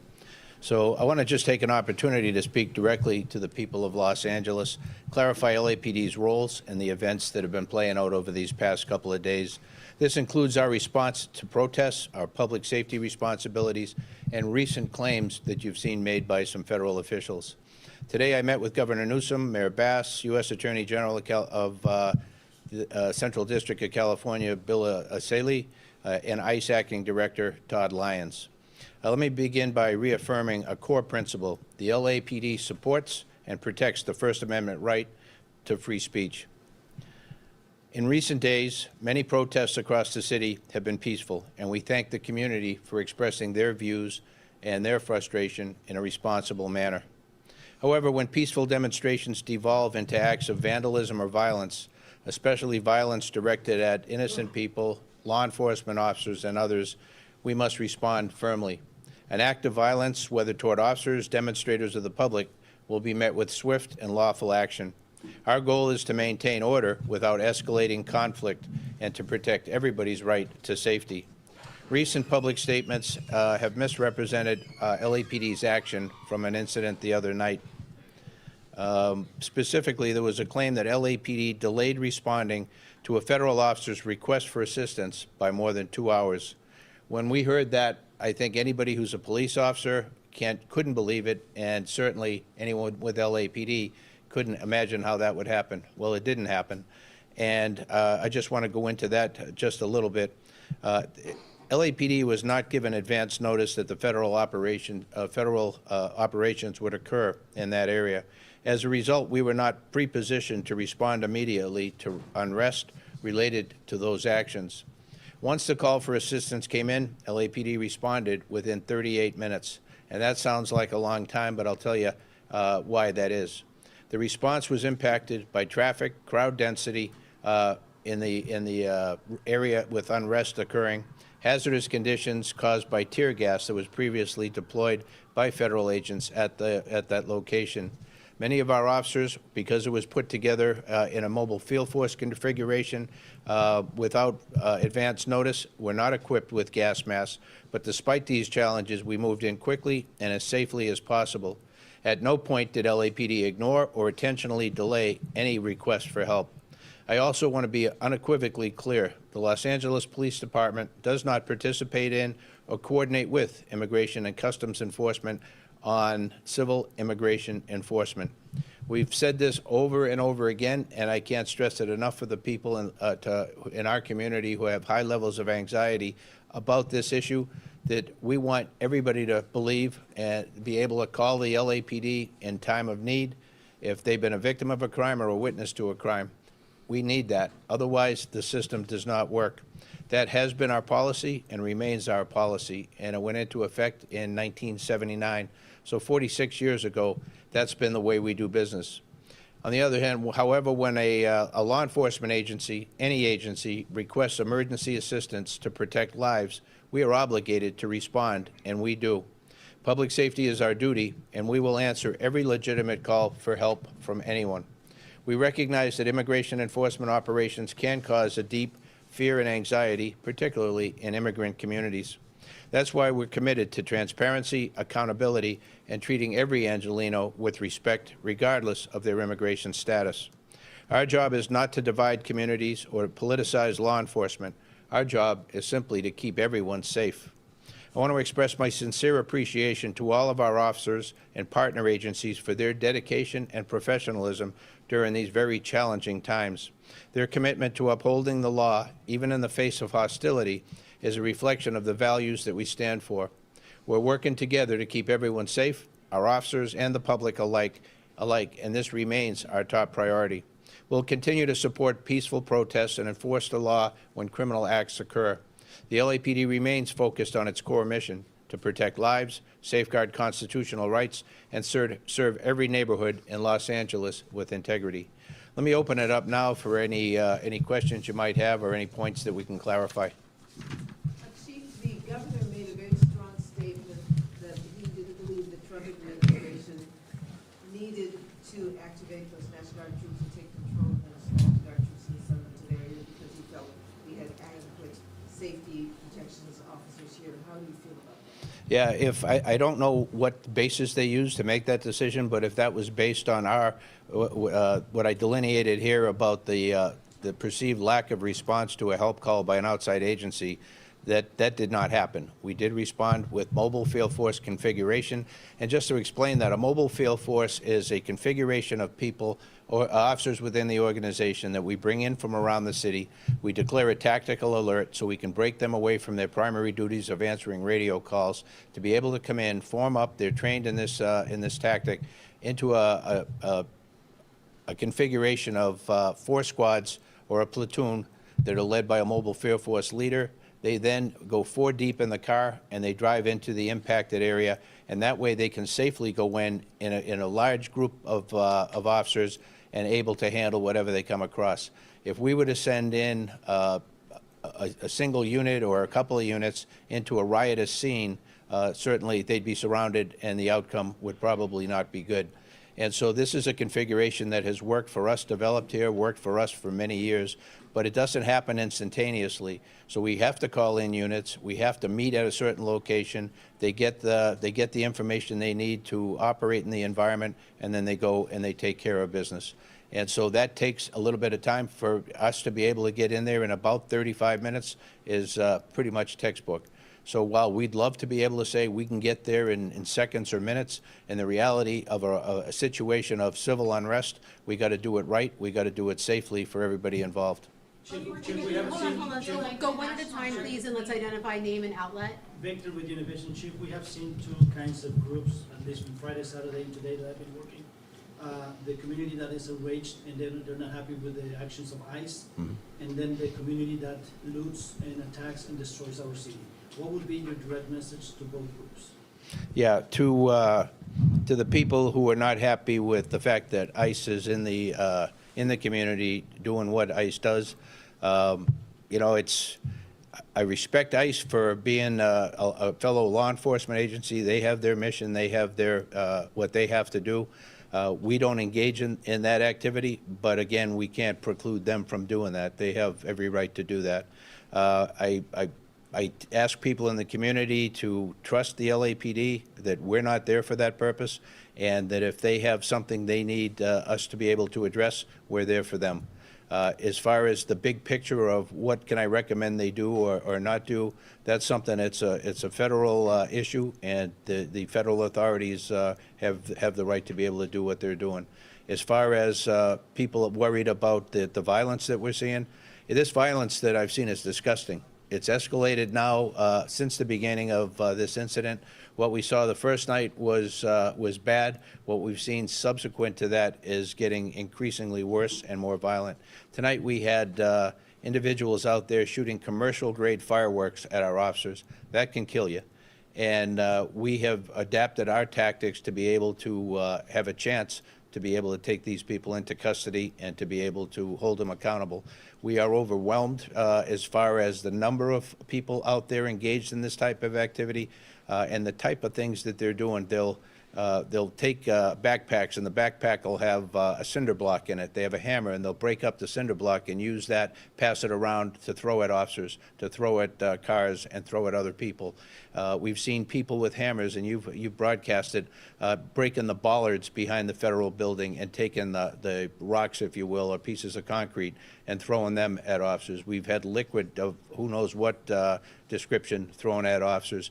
There's no limit to what they're doing to our officers. And again, as I mentioned in my statement, I can't thank our folks enough and our partner agency police officials for going out there and taking care of the community and trying to be able to put themselves between the threat and the overall community. And they do this night in and night out. And in these past couple of nights, we've seen it at a level that I think disgusts every good person. Thank you. Thank you, sir. You just described some pretty violent and chaotic situations. What is your position on the National Guard being deployed? Do we need them here? Well, you know, it's an interesting question, because I would have said that you know, we could handle this. I believe that we would have gone through a number of steps before we'd have deployed the National Guard or requested deployment of the National Guard. We would normally go to 50% deployment to handle radio calls and do the business of policing, and everybody else would be focused on the initial problem. Beyond that, then we would request through the sheriff mutual aid, and that would bring in members of the 44 other police departments in LA County, as well as the sheriff's office. And so that didn't occur in this case because it wasn't done through the sheriff or through the up through the normal chain. It was done from the top down, from the president directing that happened, and then the National Guard was federalized. So they're working for the U.S. Army, not for the California State National Guard. Do we need them? Do we need them? Well, looking at it tonight, you know, this thing has gotten out of control.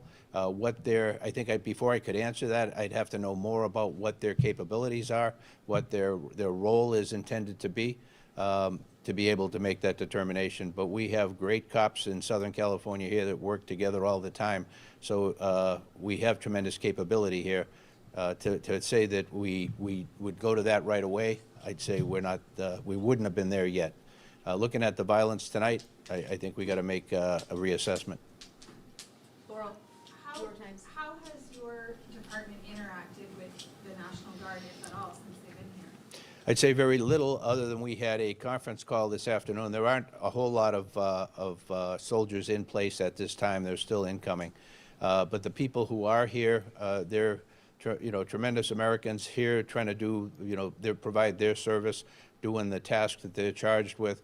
Our relationship has been tremendous overall with the National Guard. We worked right alongside them for 5 months during the Palisades fire. They were there every day in the beginning in large numbers, and then that narrowed down before they demobilized. But the relationship is overall tremendous. We're very, very good partners with them, and I hope they feel the same about us. And when you look at the demonstrators who are people from the community who are upset about, the immigration raids, families being broken up, deportations happening, do you feel any sense of kinship with them, or about this situation, or do you see that there is need for more law enforcement and for more immigration enforcement in Los Angeles? I think the federal agents are enforcing federal immigration law, which is their right, and anybody can have their personal opinion on to what level that should be, who should they focus on, and those kind of things. I won't take a position on that because really that's not our focus, not our job. But when I look at the people who are out there doing the violence, That's not the people that we see during the day who are legitimately out there exercising their First Amendment rights and to be able to express their feelings about the immigration enforcement issue. These are people who are all hooded up. They've got a hoodie on, they've got face masks on. They're people who do this all the time, get away with whatever they can, go out there, you know, from one civil unrest situation to another, using the same or similar tactics frequently, and they are connected. Some would call them anarchists or by any other variety of names, but they're people that we run across routinely city to city, and this is what they do. So even more disgusting that many of the people who are doing this come in from other places just to hurt people and to cause havoc. Chief, let's go next to Telemundo over here. Okay. Sorry, Navarro from Telemundo 52. Do you think that the presence of National Guard increased the level to this kind of situation? I mean, you said that it's disgusting. You think that if you control it without them, it could be a different situation? You know, I don't know. That's a very interesting question. What was the catalyst for us seeing the second and third day of this becoming increasingly more violent? To be able to say it's because of the National Guard, I can't, because there aren't enough on the ground at this point to make a difference. I've seen civil unrest a number of times before, and generally the second and third days are more violent than the initial phase. And so this is not much different from that pattern, but certainly I think there's a number of things that cause people to come out. Much of it is they watch this and see it on TV, social media, whatever social media outlets they follow or asking them or telling them to come down and be part of this, and they do that. And they come out here, and many come out and just want to see what's going on. They're out there with their cameras, but they're putting themselves in harm's way and potentially setting themselves up for a criminal future. When you look at some of the things that are happening here, somebody could easily be killed. And if you're part of that, then you're going to be facing those charges as well. I talked to the DA just a couple of minutes ago, and the DA will file felony charges on individuals where it's appropriate, but won't be shy about doing that where it is appropriate. And also the potential for federal charges, given the type of environment we're in. And, you know, the federal authorities don't play. And so as we move forward, I think people will be surprised in some cases for what happens to their future. All right, let's go two more questions. Anybody that hasn't asked already, go ahead. Thank you. Lindsay Pena, KTLA.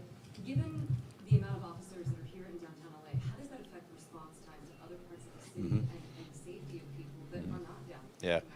Thank you for that question. A great question. It was, how does the deployment of so many officers downtown or in any one part of the city affect our ability to provide police services citywide? It greatly impacts our ability because it pulls officers who would normally deployed in communities around the city of Los Angeles into one area in order to be able to address the threat that we're facing. And so other areas, when we go on tactical alert, that means we only handle radio calls of significant importance, meaning a violent crime in progress, calls that have to be answered right away. So the other calls get put on a queue and may not get handled for some time to come, and they're important to everyone who is a victim of any kind of a crime.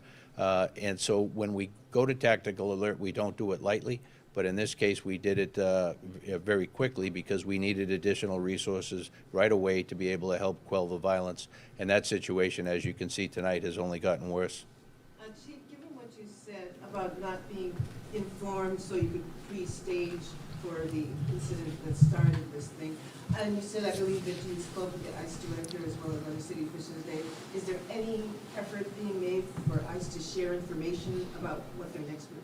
Yeah, that's something that we did talk about, and there's no resolution to that. And the problem is that we are guided and bound by the California Values Act, which means that we can't participate in any way in civil immigration enforcement. So the federal partners have been reticent to provide information to us before something happens because of that reason. Part of that is they want to be respectful of the rules that we have to live by, but it also, on a normal situation, not that big a deal, but in a situation like we saw here in the past couple of days, it turns out to be a very big deal.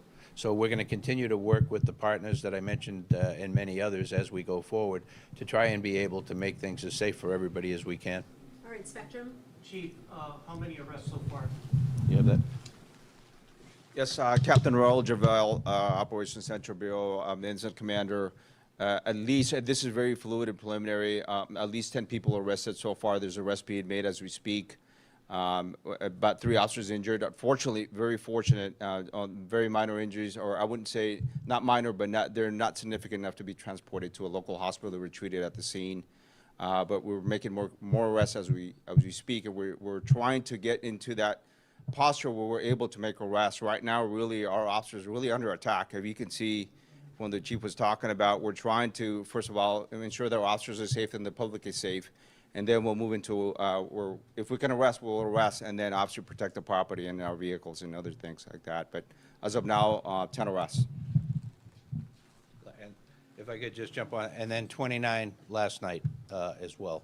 And so as we move forward, we will step up our arrest posture in order to hold people accountable and do what we can to stop this violence. We're going to go 2 more questions. Really quick, yeah, she asked the question that I had real quickly. How long can we expect for this situation to happen? I'm sorry, say that one more time. How long do you think this situation is going to be? Yeah, for me, again, that would be speculative to say how long that the members of ICE will be in town doing the enforcement actions they're doing. But by calling out the National Guard, oftentimes their deployment periods are in 30-day periods. And so to me, it's going to be an extended period of time. I don't know how long that'll be. We're gearing up for that to be able to participate in a meaningful way as we move forward without exhausting our people beyond what they already are. We're a department that went through 5 months plus of the fires and dealing with the fallout from the fires. And as you can imagine, with a very limited sized department to begin with, that's a big stress on our deployment, but more so on our people and their families. So as we move forward, we'll do everything we can to focus on employee wellness and to be able to offer whatever services we can to address the needs of our folks. Sure. We'll go one more back there because he hasn't asked yet, and so Karma, go ahead, and then one more, and then we're gonna call it. So just 2 questions. One, is there a chance of instituting a curfew? And 2, will you be going back and re-looking at any of these incidents that maybe there wasn't an opportunity to make an arrest at a time, but going back and trying to investigate who's responsible and potentially arresting after that? No, thank you for the question. I spoke with the sheriff today, and we discussed the possibility of implementing a curfew. We don't rush into doing that, but if we need to do that, I'll go back with the sheriff and we'll look at the options as far as that goes. And as far as give me the second part of the question again.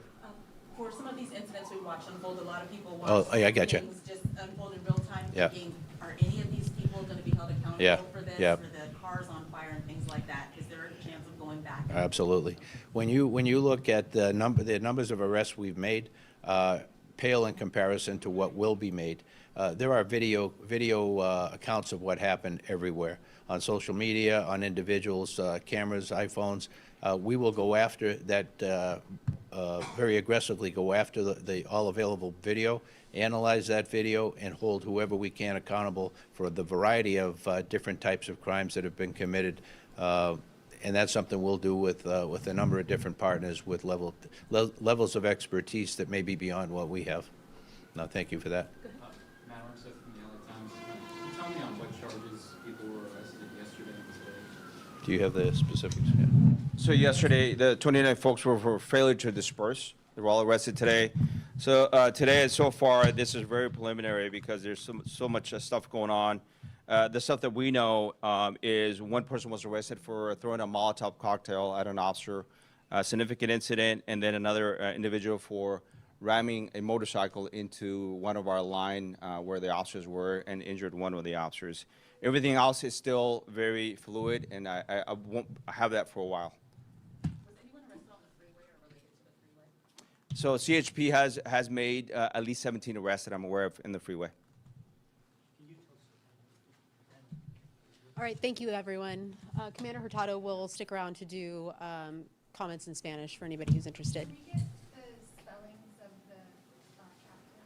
You've just heard from LA Police Chief Jim McDonald discussing his department's response to the unrest and the protests that are taking place in and around downtown Los Angeles. Of note is that we're getting an indication now of the injuries that have happened. 3 police officers, 3 LAPD officers have been injured, none of them transported. and at least 10 people have been arrested so far this evening and today.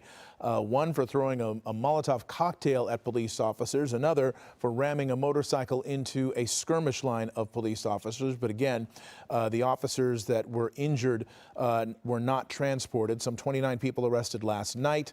CHP has arrested some 17 people. There are arrests being made, and he says there will be more in the future. With regard to the National Guard response, one reporter asking whether we need the National Guard at this stage of the game. He said, the chief said, the first 2 days, it didn't appear that way. I'm paraphrasing. There are normally a number of steps that are gone through before the National Guard is requested.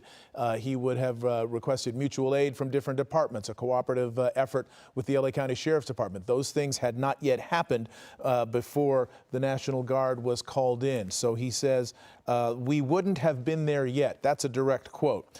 With regard to whether they're needed tonight, he says he's going to have to reassess and look at how things are going. We're seeing from Air 7 how things are going. You're looking at a parking lot pay booth there that has been set afire by some of the people there. More information coming from the chief shortly, but let's talk to our Gabe Santos in Air 7 about what he is seeing downtown. Gabe?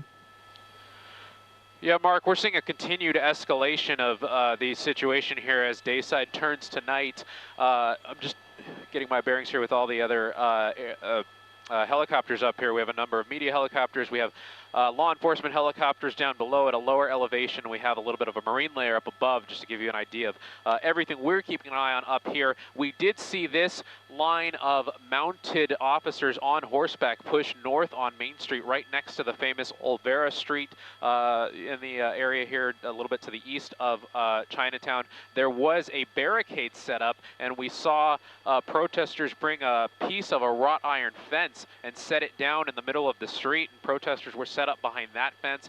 LAPD decided to push forward with rubber bullets and other non-lethal, less than lethal rounds, and continue pushing those protesters out of the way. And they actually just knocked the fence down, and the horses just kind of stepped over it and continued on past. Those protesters continued on towards Cesar Chavez Avenue, and they've kind of split up in all directions, and now we see LAPD kind of holding at this position. But it appears that they kind of moved forward so quickly that now there's protesters behind them. So you have a bit of a safety issue happening there now. Another wrought iron fence, it looks like, being ripped out of the ground. We've seen a number of situations like this where individuals are grabbing things and shaking them back and forth and being able to, you know, with a number of individuals, you could do almost anything, and they're kind of doing the unthinkable, things that are bolted to the ground. A number of people are just coming up and pulling fences, and we've seen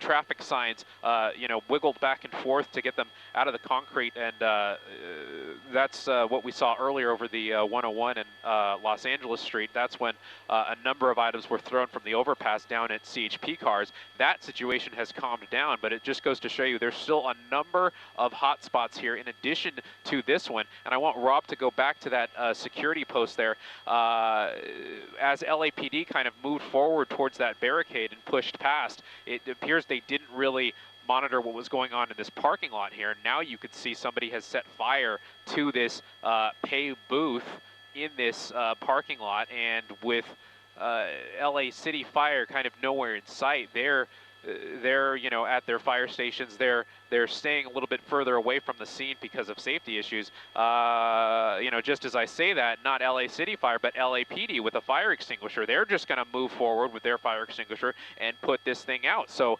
apparently they felt it safe enough with their riot gear. You see that officer there with his baton trying to push a protester back there. It appears that they've made the assessment that individuals in this parking lot appear to be pretty calm and pretty docile, in addition to a number of press in the area. It appears that a lot of those people down there that aren't law enforcement are in fact press. So law enforcement made the decision there to just come in with a fire extinguisher and put that little fire out that was in that parking booth. But it just goes to show you that there's still a number of hot spots here that LAPD is keeping an eye on. That's the intersection of Main and Alameda.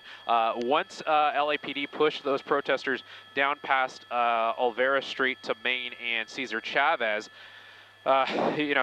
Just as I'm kind of wrapping my head around what we just saw a few minutes ago, we see another barricade being put up with a number of dumpsters there. So people aren't leaving the area; they're just kind of scattering and regrouping, and then we're continuing to see different little barricades get set up in different spots of town as LAPD kind of continues to push the protesters towards different areas here. We're seeing a little bit of a progression north into Chinatown, but we also have a large group, at least a few minutes ago, that I last had eyes on, that was south of City Hall at, I believe that was Main and I think it was Main and First Street, and we might be a little too far away with the buildings in a way here to get eyes on that group there, but there was a group of about 500 people down on that side. However, that group of protesters, they weren't really doing anything that LAPD deems to be a threat, so LAPD is really putting their focus on the protesters on the north side that continue to set up barricades.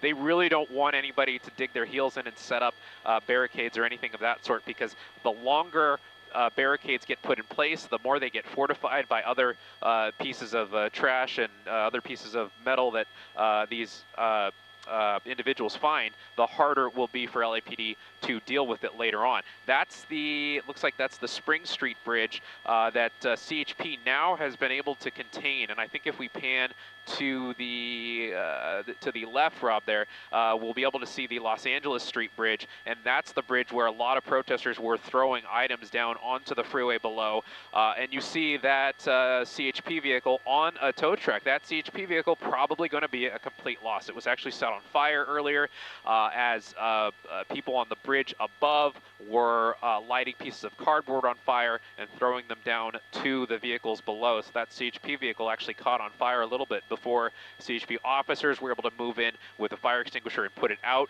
But while we were zoomed in there, you were able to see a lot of debris just spread across the lanes of the southbound 101 freeway. So it's going to be a big cleanup here. All right, and Gabe Santos, thank you for that. As we let's keep that picture up right there, the picture you have, because the chief in his press conference spoke about the difference between people who are out there expressing their First Amendment rights, expressing their disagreement and disapproval of the ICE raids of day laborers and others, versus the people who are out here doing damage. And he actually had physical descriptions of what some of those people look like, what they do, that some of them are from out of town, some of them are people who go literally from one position of civil unrest to another. And he described them, a lot of them, as having their faces covered, having hoods and covering their faces. And we did see that among the people who were putting up this barricade. So with regard to how we look at them and we can describe their actions, we don't know whether this is protest or simply anarchy for the sake of it. So we're going to try to draw a distinction, if possible, between those who are out here expressing their disapproval versus the people that are doing things like this, setting fires and barricading streets. So we're going to try to bore down into that particular aspect of what we're seeing. In the meantime, Jory Rand has been covering this for the better part of the afternoon and much of the evening, and has some more reporting for us now. Jory? Mark, it's a frustrating scene to see play out here tonight. Those protesters, is it a demonstration of protest or is it unrest? And in some cases, as you mentioned, it might just be both. Someone who showed up for one now enjoying the other. It's frustrating to see this continue to play out, and the LAPD just allow this to happen. They are overwhelmed, as the chief heard. As we heard from the chief, that this is still going on. And as Gabe mentioned, once they break up one grouping, it just spreads out to another spot. And so we're seeing this play out. We have that parking security booth on fire, and now we have obstructions in the middle of Main Street as this is being allowed to continue. And it would just, a lot of people want to see this end and these people taken into custody. Now, it has been a very eventful day in our city, likely one that we are going to talk about for a long time to come. Now, there are two very different aspects to what is happening this weekend in Los Angeles. Let's begin with what played out on the streets of LA. It was a very destructive day. Several clashes taking place outside the Federal Building. Once that crowd was broken up, demonstrators scattered and a large group made their way onto the 101 freeway. The CHP allowed them to remain there for about an hour. Traffic was stopped in both directions before officers finally moved in and slowly backed that group up and off of the roadway, making several arrests in the process. However, CHP vehicles were left exposed on the 101, and for hours we watched people on that overpass hurl everything from rocks and chunks of cinder block to concrete and electric scooters. They began lighting pieces of cardboard on fire and dropping them on them below. Even a bike was dropped onto a windshield, damaging the CHP vehicles. Now, the freeway takeover leading to some tense clashes between the protesters and officers. You can see one person being dragged away. This was in front of the federal building. That person had breached the line, had taken that officer's helmet. You saw him just put it back on there and dragged away. That person was on stilts, and he remained somehow behind. He made his way back behind police lines and was eventually handcuffed and arrested as they worked to take off those stilts from his legs. Multiple methods of non-contact force also used: tear gas, blank shot, rubber bullets from LAPD officers. We saw those protesters picking up barricades and benches and chairs from nearby Grand Park to shield themselves, setting up a barricade. This actually happened twice in two separate locations before LAPD officers on horseback moved in and cleared them out. And then there were the fires.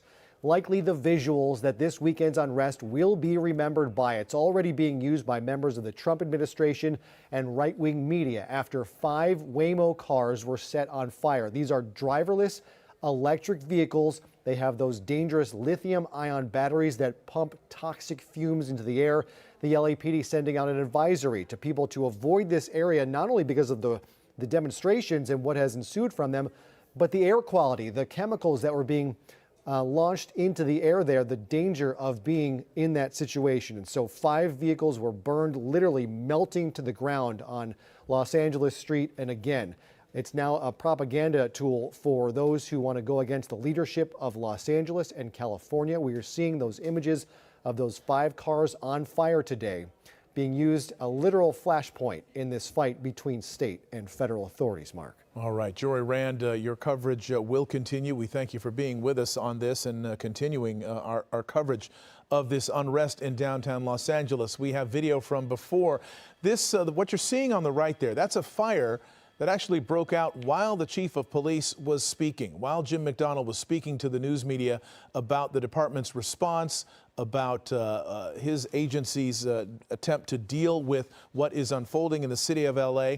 You could hear sirens behind him as he was speaking. Where he was speaking from, the office of the chief of police, not far at all from where many of these things are happening, just a matter of a couple of blocks away.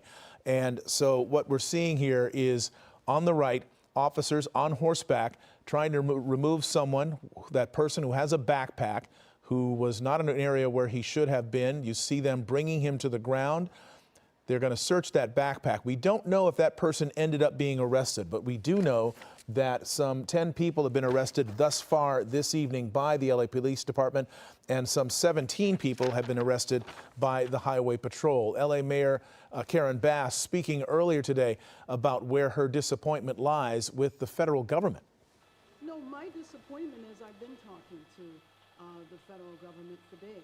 I was hoping to prevent this situation from happening. I was trying to encourage the administration that if they deployed the National Guard in Los Angeles, it would create a sense of chaos. It's the last thing our city needs. Our city is still trying to recover from the wildfires. And you just think about how so many people were impacted by that. And that's an example of where the administration was helpful. And to go from that situation to where we are now is just really tragic. And I think it's so unfortunate. It's the last thing Los Angeles needs. I have no exact timeline. I cannot tell you that. That's part of the problem, right? We do not know. I have heard a variety of days and weeks.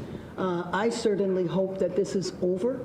The last thing this city needs is civil unrest, and the last thing this city needs is civil unrest that's provoked.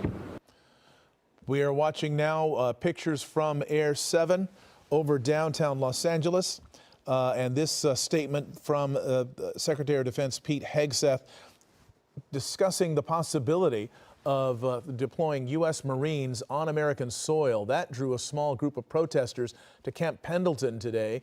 More than 4 dozen people held up signs at the main gate there with slogans such as "We're on a slippery slope to fascism" and "Your oath is to the Constitution."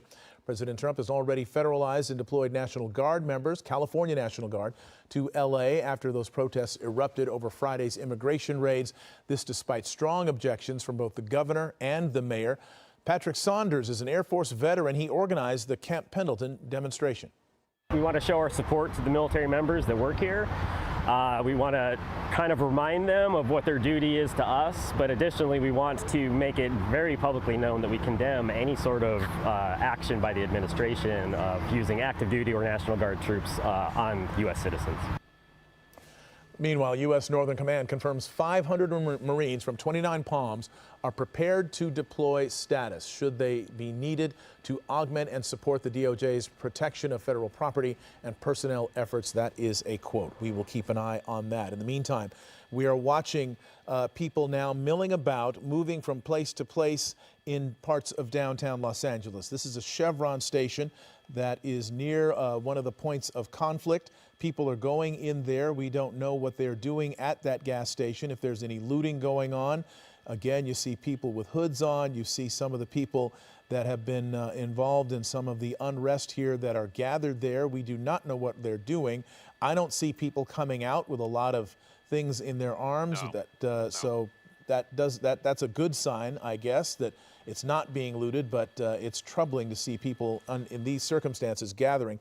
And that is the area there where a wrought iron fence had been ripped off from an area right around the street and placed in the middle of the street and then fortified with dumpsters. This is another one of these makeshift barriers that people have been using to try to confront the police, and the police are moving in and moving those barriers out. There was a fire a short time ago right in front of that barrier. That has since gone out. Nearby, about half a block to your right, is where some people had set up caused a fire at a pay booth at a public parking lot. This is near Alvera Street. And that police officers actually moved in and put that fire out themselves and moved people out of the way. So the LAPD is responding, but as the chief himself said, at the moment, they are overwhelmed. There are more people causing trouble than there are officers to stop them at this point. And whether the National Guard is in fact needed tonight is something that he says will have to be assessed. In the meantime, ABC News reporter Matt Gutman was behind the police lines earlier today. He showed us the projectiles that were coming from both sides of these clashes. From the LAPD pushing everybody back and using a tremendous amount of non-lethal force. You can see those flashbang canisters, the sponges, 40 millimeter like this, that they fired at people just to continue to push them back. I don't think I've seen this much use of non-lethal in a very long time. We've also seen significant number of rocks, bottles, projectiles that are very dangerous being hurled at the LAPD on this side of the skirmish line. The size of the rocks and projectiles, I'm going to see if I can try to find another one for you, that were thrown were significant. This is a piece of concrete or road that was picked up and chucked. You can see some of the sharper end stones over here, much larger ones than that were hurled at police. So this is something that I haven't seen quite some time in downtown LA. It was very intense. So how are they getting those rocks to throw? Well, they're bringing hammers with them, some of them, and they're chipping away at the curb, chipping away at parts of the street or different places on brick buildings and getting those pieces of rock to throw at the police. And a word about those so-called they are less than lethal. They're designed to be less than lethal, less likely to be lethal weapons.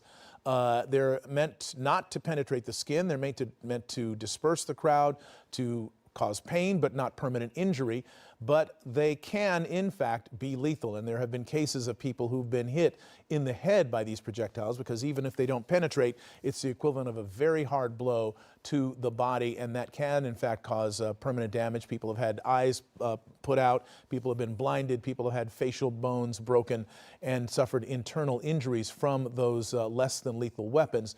They are not, however, bullets and are not intended to kill or maim, but they are definitely something that you do not want to be trifling with. as the LAPD is going through this. They are using up quite a bit of those munitions, as Matt Gutman was mentioning, and as we have been mentioning on our air, some of the officers at the scene were starting to run out of those, and they're having to be brought in from other areas of the city because so many of them were being deployed. In fact, you can hear at various times during our discussions and interviews with either police officials or with the mayor, you can hear flashbang grenades and less than lethal rounds being fired, along with fireworks, actually commercial grade fireworks that are being fired at the police by some of the people in the crowd. And as the police chief mentioned, those can kill. So there are acts of violence taking place here. The police department is responding. The National Guard has been called in. And now we are going to see how this plays out as this continues this evening. Governor Gavin Newsom posting tonight on X, "I have formally requested the Trump administration rescind their unlawful deployment of troops in Los Angeles County and return them to my command.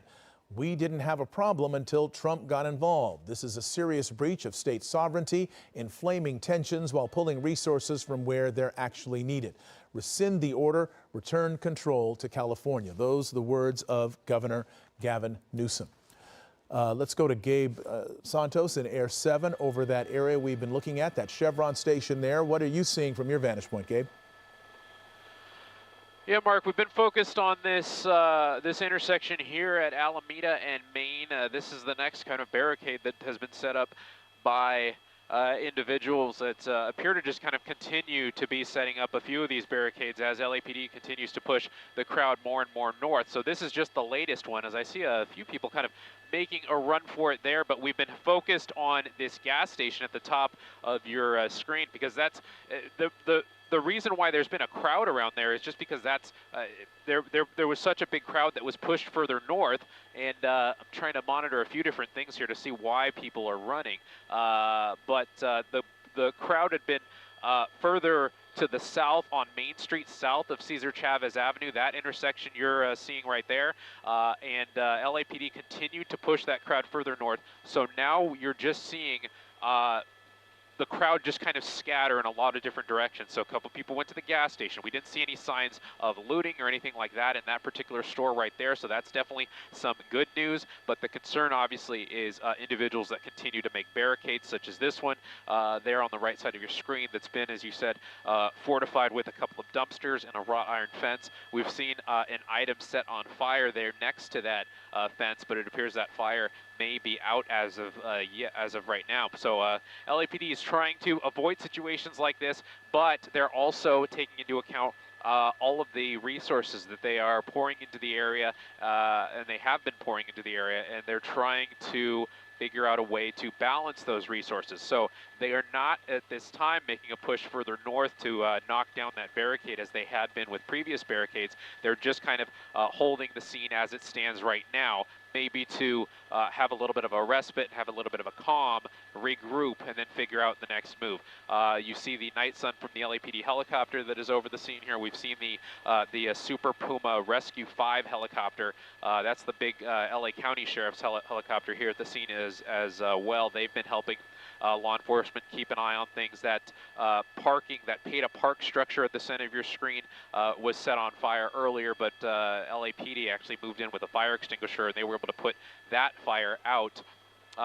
We were talking about an individual, possibly with a flamethrower, that set fire to a couple of trees there on Main Street, just south of Cesar Chavez. We did see an individual that LAPD believes to be the individual with that flamethrower taken into custody. So that person has been arrested at this time, and LAPD is going to figure out what to charge that person with, obviously for having a flamethrower and using it on city streets. That will be very serious charges. And you can see here that's Main Street and Cesar Chavez, and that's where a large contingent of LAPD is staging at this time while they figure out their next move. I want to ask Rob to widen out the shot. Let's look to the south of City Hall, because that's where another group of protesters was located about 30 minutes ago, and we haven't been able to see them for a few minutes now because we've been focused on the group to the north, and there was about 500 people down there to the south. It appears that that crowd may have more or less dispersed at this time and maybe gone their separate ways on Spring and First Street, as you can see right there. So LAPD kind of breathing a sigh of relief as far as the south side of their the area that they're kind of watching right now. But you still have a multi-block area of downtown LA in and around City Hall, I should say, that LAPD is keeping an eye on. You have that scene at the center of your screen, which may become a crime scene, more or less, the lanes of the southbound 101 freeway, where people were throwing pieces of concrete and bicycles and bird scooters and signs from that Los Angeles Street overpass onto the street below. You see all of that debris there. You see a number of those highway patrol cars, and I think, yeah, those are all highway patrol cars down there. You see that they're parked under the overpass, and that's because the ones that weren't parked under the overpass were heavily damaged by items thrown by people on the bridge. And LAPD, the reason why they moved north to begin with was they had to clear that bridge to prevent further damage to those patrol cars down below. You see one of them on a flatbed tow truck. That is the car that was pretty much set on fire earlier, but CHP officers were able to get in there with a fire extinguisher and put out the majority of the fire before it was completely destroyed. But that's going to be a vehicle that's probably going to be a total loss. And you see all that debris there in lanes. That's going to take a while to clean up, and as I said, probably a little bit of a investigation to figure out you know, what charges to file against the people who threw a piece of concrete down there onto the freeway. Those are the southbound lanes of the 101 as you approach the 5 freeway. So still a few prongs of action here that LAPD is keeping an eye on, but it appears, at least for the past 20 or 25 minutes, that we're entering a little bit of a moment of calm while LAPD kind of regroups and figure out what their next move is going to be.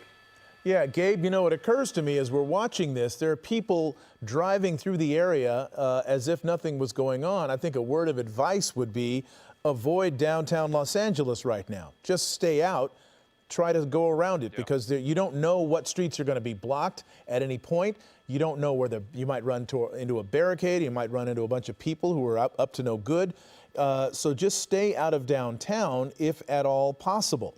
All these vehicles that are trying to traverse the downtown area, I don't know if there are any games or any events happening in or near downtown at the various venues right now, so that might complicate matters as well, just adding to the congestion and traffic in the area. But stay out of downtown if you possibly can. Former Vice President Kamala Harris responding to today's event. She had a statement. She wrote in part, quote, "Los Angeles is my home, and like so many Americans, I am appalled at what we are witnessing on the streets of our city. Deploying that National Guard is a dangerous escalation meant to provoke chaos. In addition to the recent ICE raids in Southern California and across our nation, it is part of the Trump administration's cruel, calculated agenda to spread panic and division. This administration's actions are not about public safety, they're about stoking fear of a community demanding dignity and due process. Protest is a powerful tool, essential in the fight for justice, and as the LAPD, the mayor, and governor have noted, demonstrations in defense of our immigrant neighbors have been overwhelmingly peaceful. I continue to support the millions of Americans who are standing up to protect our most fundamental rights and freedoms." That from the former vice president and former presidential candidate Kamala Harris. Governor Gavin Newsom and LA Mayor Karen Bass leading the charge. They're blasting the Trump administration's decision to deploy the National Guard after 2 days of protests over federal immigration raids.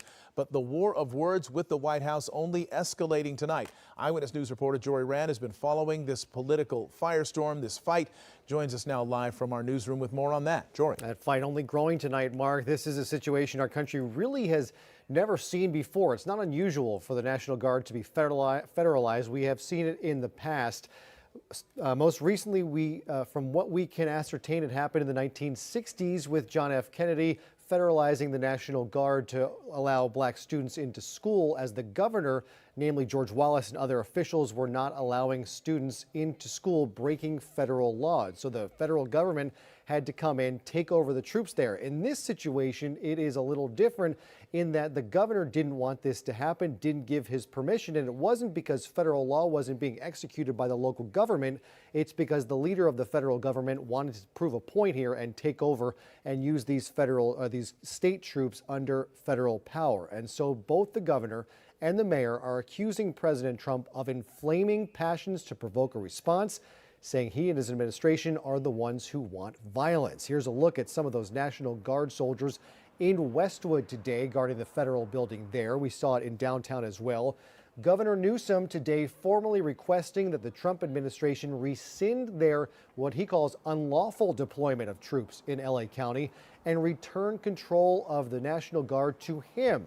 He says we didn't have a problem until President Trump got involved. And in fact, we heard from CNN reporting that the Lieutenant Governor, Eleni Kounalakis, is saying tomorrow California will file a lawsuit to try and regain control of the California National Guard. But tonight, the president is doubling down on social media, claiming the protesters are paid insurrectionists, and that word is going to be very important moving forward. Take a listen. You have violent people, and we're not going to let them get away with it. I think that you're going to see some very strong law and order. So we spoke with law professor Jessica Levinson today, who says while federal deployment of the National Guard is legal, it typically comes after that state's governor makes the request. The last time that National Guard troops were called up under federal control without the governor's request was 1965.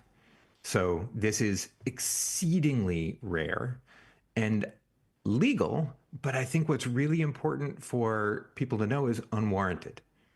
There's no indication whatsoever in LA that National Guard troops are necessary to maintain order. The governor has said there's no need. The LAPD has said there's no need. And really all of this seems to be an unwarranted escalation. The president has the capacity, but he shouldn't use it. And it's been very rarely used previously. So JFK did it in the early 60s, Lyndon Johnson doing it there again in 1965. Now, again, it's the use of the word insurrectionist that will be key here moving forward, because the Secretary of Defense, Pete Hegseth, and the president have suggested that if the violence continues in Los Angeles, Marines from Camp Pendleton will be moved in to take over securing the city of Los Angeles. That would be U.S. troops on U.S. soil against U.S. citizens. That is largely forbidden. The only way that a president is able to do something like that is by invoking the Insurrection Act. That means that the president would have to claim that the country is under attack by an insurrection. Is that happening right now in Los Angeles? It would be a wild legal battle for the president to bring in U.S. troops to face U.S. citizens. And more tonight from Governor Newsom, specifically for residents of Los Angeles. The governor is here tonight. He's urging protesters to speak out, but to remain nonviolent, saying, quote, give them the spectacle they want. Do not give them the spectacle they want by turning violent, referring to the Trump administration, who the governor says wants to see violence play out as he could score political points as things devolve here in Los Angeles. We'll see how this plays out and expect to see some lawsuits filed tomorrow on behalf of the state of California against the president and his administration, Mark. All right, indeed, Joy. And when you talk about troops being brought in to deal with violence such as this, it's a crowd control issue. And troops are trained in other things. They are trained to win wars. They are not necessarily focused, at least in training, in crowd control and using the tactics that police use in urban areas to control and deal with violent crowds. So that will be a significant element that we're going to have to watch for, of course. And we're seeing here another fire that has been set in the downtown LA area. Gabe Santos is over it. What do we have that's burning here? Well, it looks like a cylinder of some kind, some metal pallets. They appear to have been piled up here at the intersection of Spring and First Street, and the LAPD is nearby, but they're not too close. They're kind of letting this be for now. Their efforts are still focused on the situation on the north side, and I'm looking up north of Cesar Chavez and Main Street, and I see another little fire burning there earlier where we were watching those individuals that set up that blockade. And you can kind of see as we pan over from south of City Hall, as we continue panning to the left, Rob, a little further down to the north of where that gas station is, you can see there this new, not a new fire, but it is definitely a fire that has been coaxed accordingly, and it looks like they've there's a lot of cardboard in that dumpster, and individuals have set that dumpster ablaze. So you now have two bonfires, if you will, illegal bonfires burning in streets here in downtown LA. And LAPD at this point has taken this time to regroup their forces and figure out which one they want to tackle at this time. But you have an individual with drums there, you have this dumpster ablaze, you have another little cylinder there on the ground also ablaze, and as these fires continue, LAPD is going to have to decide which one to tackle, because at least at this time they don't have the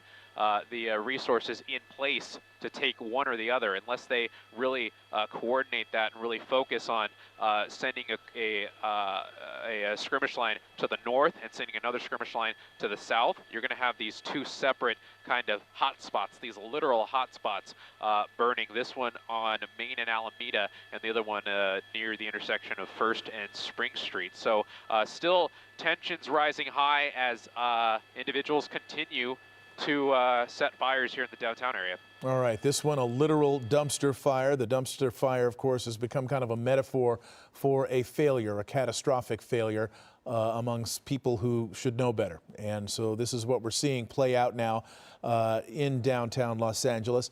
Of course, the fire that has really caught a lot of people's attention and has gone viral, really, the images were those Waymo cars that were set on fire during the protests. A number of them were kind of parked on the street. Remember, these are driverless vehicles, of course, so there was no person inside to kind of get them out or make a decision as to where they should go. They were sitting there, parked on the street, and as the protests and demonstrations were going on, someone set them on fire, and I believe it was 5 of them that actually burned to the ground. Bruce Thomas, our law enforcement expert, joining us now to talk about what we have seen thus far today and what we're seeing into tonight.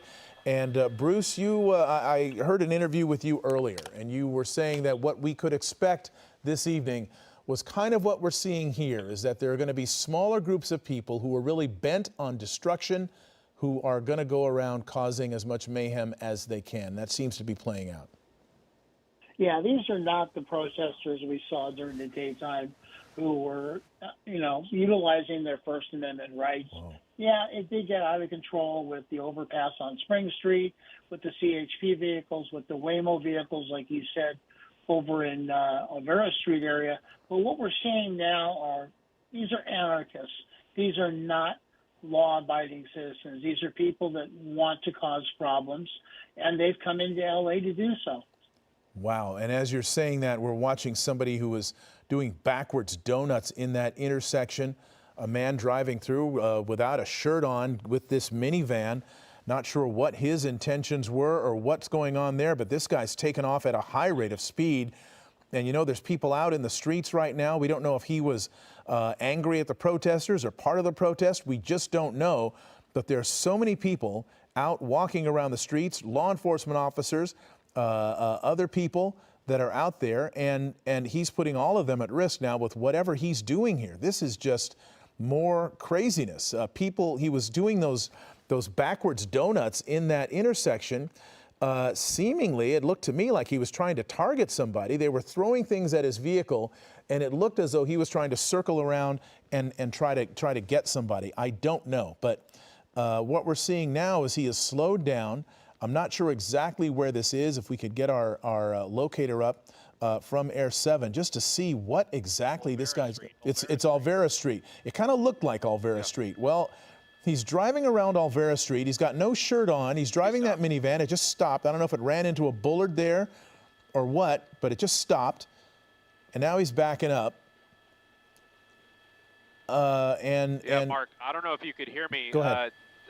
LAPD is aware of this individual, but I'm not sure if they really know what to do. Well, I was going to say he appeared to be trapped in that area with those blockades, and now he's flying down Main Street back to where that blockade is at an extremely high rate of speed, slamming on the brakes now. This is Cesar Chavez and Main Street, and there's so many people just out walking around right now.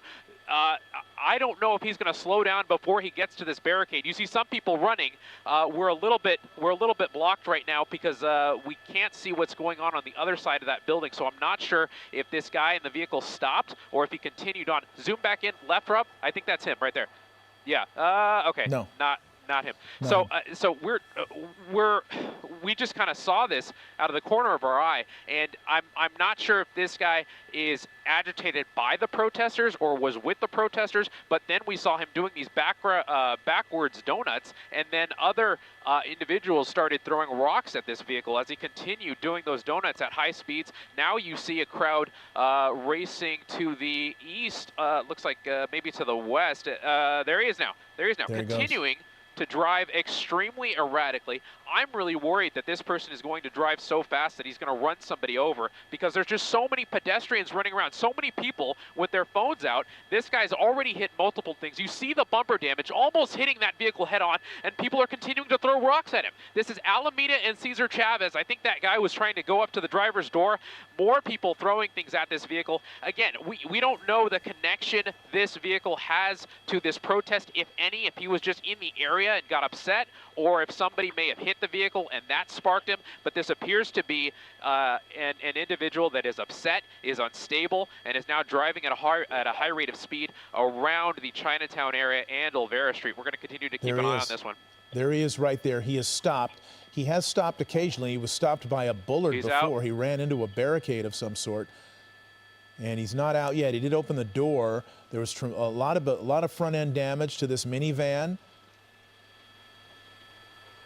We're going to watch this play out, but look at the speed. Even when he backs up, he's backing up fast. He's hitting the gas pedal hard. There are people out in front of him. Oh, my God. Oh, no. I thought he was going to hit the motorcycle. It looked like he was aiming for him. Yeah. This person is clearly upset and just driving erratically, not in any sort of mental state. That's going to be a part of Union Station, and I'm not sure if we're able to get Air 7 on the other side of that, but we may. Okay, that's the vehicle right there. I want to bring in and around. Yep. I want to bring in Bruce Thomas because you're watching this too, and this just, if things weren't bad enough. This may be an enclosed area. This may be some kind of a... those are the railroad tracks. But this guy is definitely out of control beyond what normally you would think. Yeah, and oh my gosh, he's putting a lot of people in danger here. We don't know his motive. All we know is that he's driving really fast. He appears at various times to have been aiming at people with this minivan. People have been throwing rocks and bricks and all kinds of things at him. As he's gone through intersections. He was doing reverse donuts in an intersection and going very, very rapidly.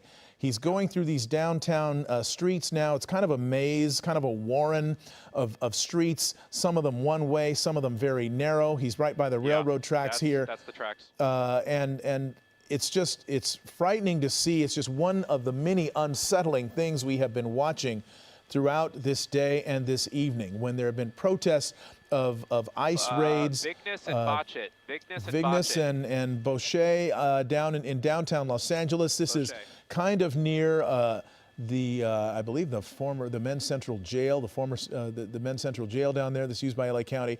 And there he goes. Now, luckily, he's on a street. It's one of those back streets. It's small. And we don't know. We'll have to see if he's trying to make his way back toward the demonstrations to see what his motive may be. Yeah, he's over by Catasaurus Plaza by Cesar Chavez. He's over in that complex there. Mm-hmm. And he's definitely out of control. And as Gabe mentioned, the LAPD is aware of him. They know that he's doing this, and they're going to try to. I don't know if they're going to try to get him. Who's going to be available to do it? We talked about the resources that have been stretched so thin for the LAPD as they deal with the unrest that's happening in downtown LA. who's available to chase this guy? I don't think anyone is, at least at the moment where we're seeing it. And do they want to? Do they want to chase him when he's running through these streets at such high rates of speed? You know, for safety's sake, Mark, they definitely would want to be involved in this. The problem is, I don't think they have the resources right now. Mm-hmm.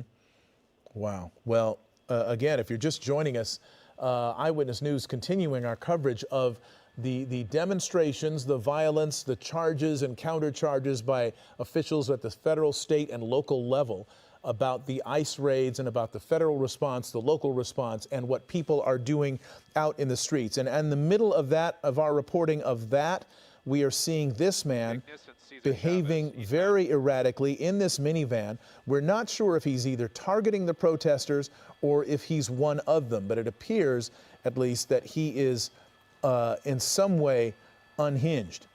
He doesn't have a shirt on. He's driving this minivan at very high rates of speed. There's significant damage. There have been a few collisions with various inanimate objects. Right, no people that we know of yet, no vehicles that we know of yet, but it's only, I think, by sheer luck that hasn't happened. As we see him now continuing, Gabe, can you give us an indication of what street he's on? Yeah, Mark, this is Cesar Chavez. He appears to be northbound on Cesar Chavez on Gallardo Street. And, you know, we've seen situations to almost purposefully hit other drivers, and that's the really scary part here.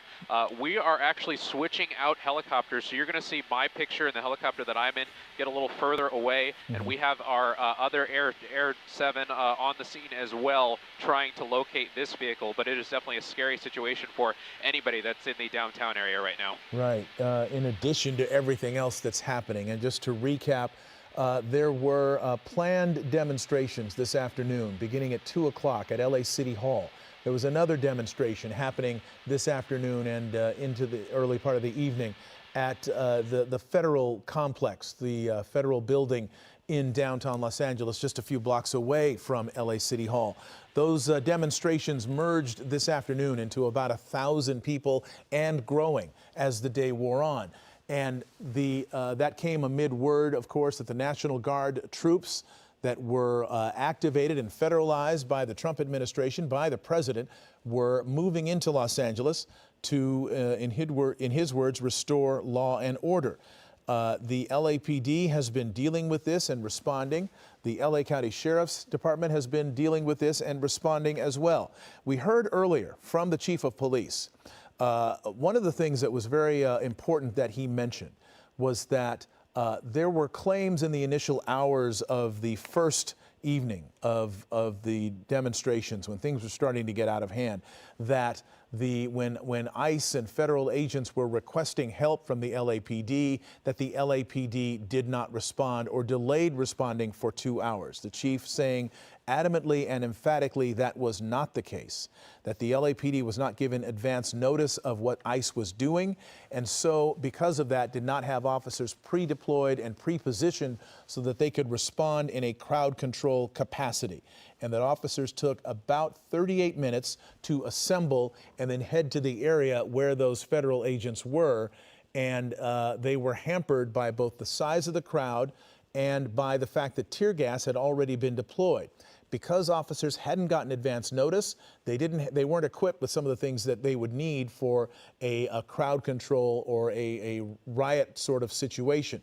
So a lot of them didn't have gas masks, so they went in anyway, many of those officers being incapacitated or at least having their effectiveness deteriorated by the tear gas that had been deployed by the federal officers. But the chief saying emphatically the LAPD did not ignore the call for help on that night.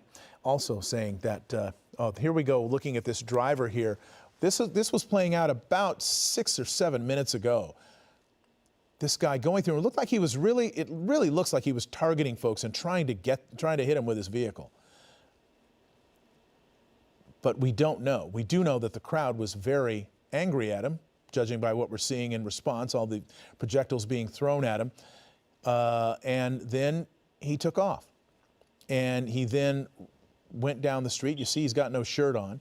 He's throwing stuff out of the vehicle. I guess some of the, looks like one of the windows got shattered by one of the bricks or rocks. And look at the speed with which he left that scene. Later on, we saw him just driving erratically, again, heading into Olvera Street, running into a traffic control bollard. And okay, is that the vehicle there on the left? Is that, that's it? All right, do we know whether the guy is in there? Oh yeah, there he's coming out. What's he got in the back?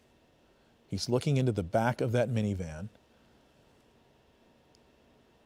We don't know. If we have a location, at least we can put this out on our air. And if someone is going to try to, Savannah and First Street, in East 1st Street in downtown Los Angeles. Again, Savannah and East 1st Street in downtown LA. This is where that minivan driver has come to a stop.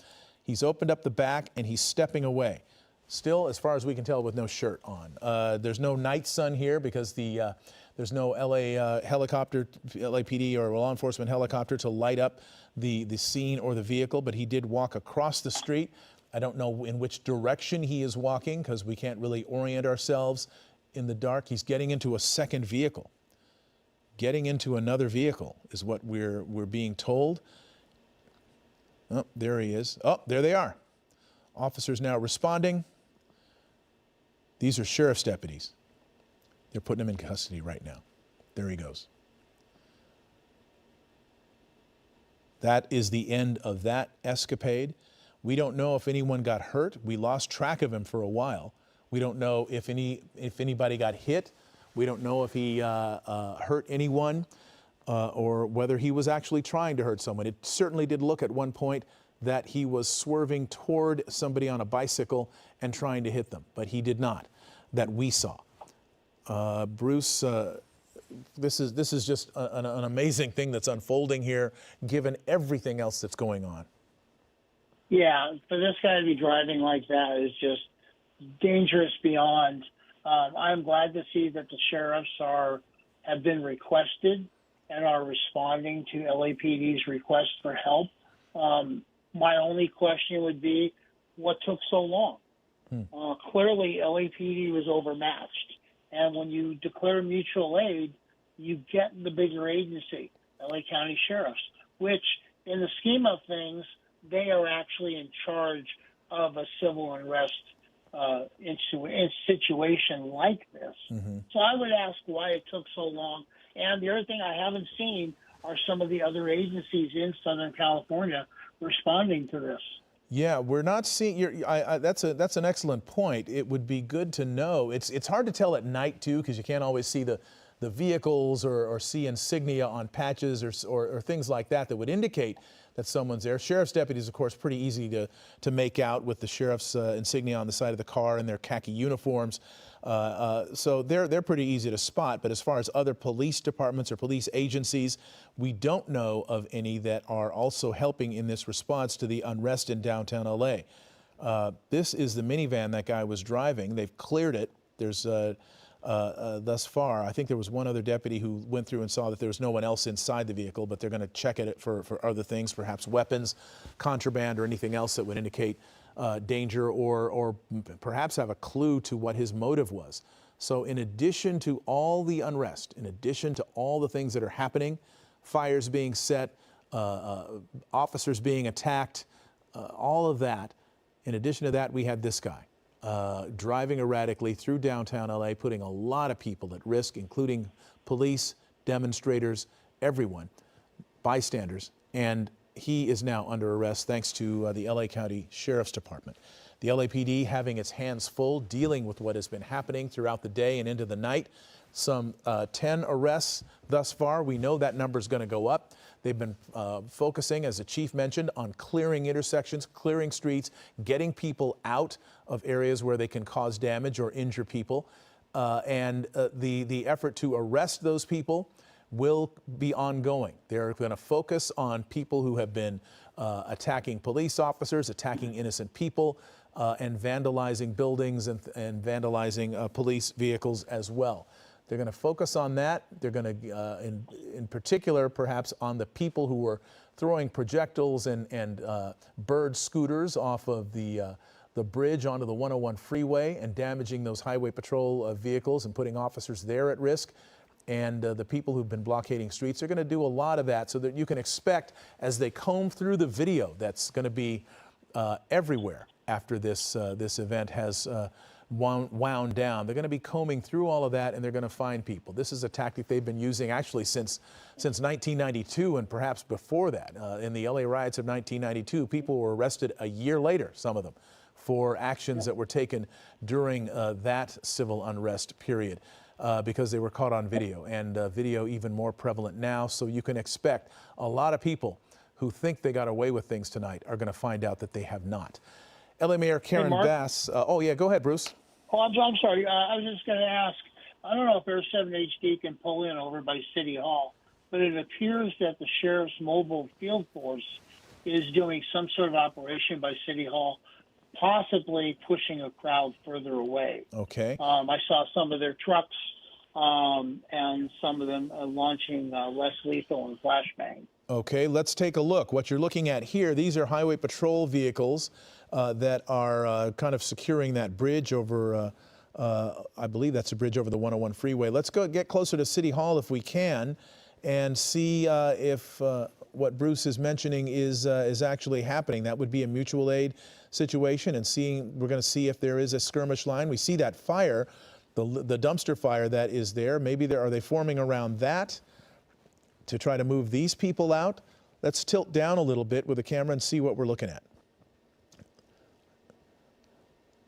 All right, what we just saw, that appears to be fireworks that are being launched in some way by people against the officers. I do not see a skirmish line here, but let's take a look and see if there are other indications of a mutual aid response by the LA County Sheriff's Department that would help to clear these intersections and get some of these people out that are up to no good out here setting fires and the like.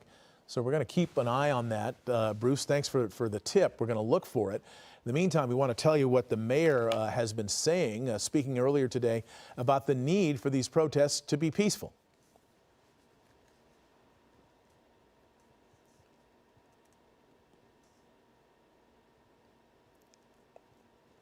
First of all, I think protests need to be peaceful, period. And any time it deteriorates into violence, that is a problem, and it absolutely messes with the overall message.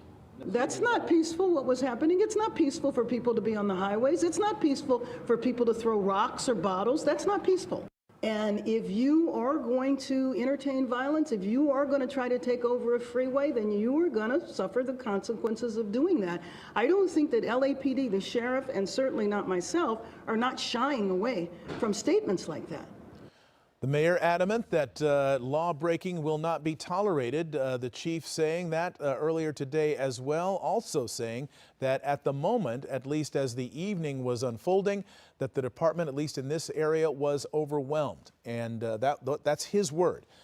So we're going to see whether the National Guard is going to have any effect on what's happening here.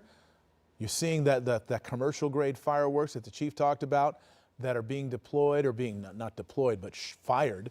Some of that has been fired against his officers, and he spoke about the fact that that can actually kill you if it hits you. And so there is a lot going on that they are having to deal with.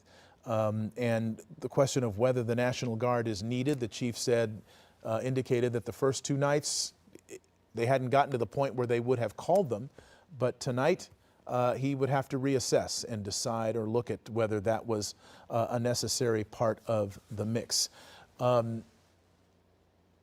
It's the numbers of people involved in this have dwindled quite a bit. There were several thousand outside City Hall that were marching around and then marching to the federal detention center in downtown LA, in the federal building. Several thousand people were there. Those numbers have dropped away to what must be a few hundred, perhaps, maybe less than that are going from one location to another, scattering around. As soon as police form a skirmish line and move them out, they go somewhere else. And what we're seeing now is some people setting fires, putting up barricades, trying to close down intersections. But the numbers of people causing trouble is about, I would say, Bruce, maybe starting to match the numbers of law enforcement people who are out there, and that may turn the tide in favor of the police. If at least if the numbers are dwindling, maybe they can get a handle on this. Bruce, you still with us? I think we've... the numbers are kind of equaling out. They were overwhelmed earlier today and this afternoon, but I think now that you also have the sheriffs there, the manpower pool for law enforcement is greatly increased, and they can take back some of these streets. And maybe we will see a curfew later on. I don't know. Yeah, that was a question that was asked during the press conference, whether a curfew would be implemented in L.A. The chief said that he had spoken with Sheriff Luna about the possibility of a curfew being implemented, but none has been implemented thus far. It would take an action by the L.A. County Supervisors and the L.A. City Council to implement a curfew, both city and or county-wide. And that certainly has been done in the past in situations where things have gotten out of hand. Just if you're out on the streets after 10 o'clock at night or whatever time it is, you are subject to arrest. And that certainly is a tool that allows law enforcement to put an end to scenes like we're seeing here, where this fire is being set in the middle of this intersection, a food truck driving by. And so, but what we're seeing, I guess, is with the numbers dwindling, as you mentioned, the law enforcement agencies that are responding are in a better position to get a handle on this. But we should note, the LAPD and the Sheriff's Department, both well below full strength. Officers are retiring and or leaving both departments faster than they can be replaced. And along with that, there are budget constraints that are causing a real strain on police resources and police availability. We've been doing stories about how the Sheriff's Department is suffering. You know, their people are being so overtaxed that they're actually, it's affecting their alertness. They're having to work so many hours and so many days and so many shifts that it is starting to affect them physically and mentally. And there's a real concern about both the LAPD officers, the rank and file, and the Sheriff's Department rank and file, about how to, whether they can deal with too many more incidents such as these. And then you have the budgetary concerns, both the city and the county, both having to make severe budget cuts, caused in large part by the response to the fires that we had in January that really put a hole in the budgets of both governments. And you really have, there's not much room to deal with this sort of thing. They're going to deal with it, but it's going to affect other things much later on. That's a story for another night. In the meantime, ABC News reporter Matt Gutman, he was out there as well behind the police lines earlier today, showing us the projectiles that were being fired and or launched by both sides in these clashes. That line of officers from the LAPD pushing everybody back and using a tremendous amount of non-lethal force. You can see those flashbang canisters, the sponges, 40 millimeter like this, that they fired at people just to continue to push them back. I don't think I've seen this much use of non-lethal in a very long time. We've also seen significant number of rocks, bottles, projectiles that are very dangerous being hurled at the LAPD on this side of the skirmish line.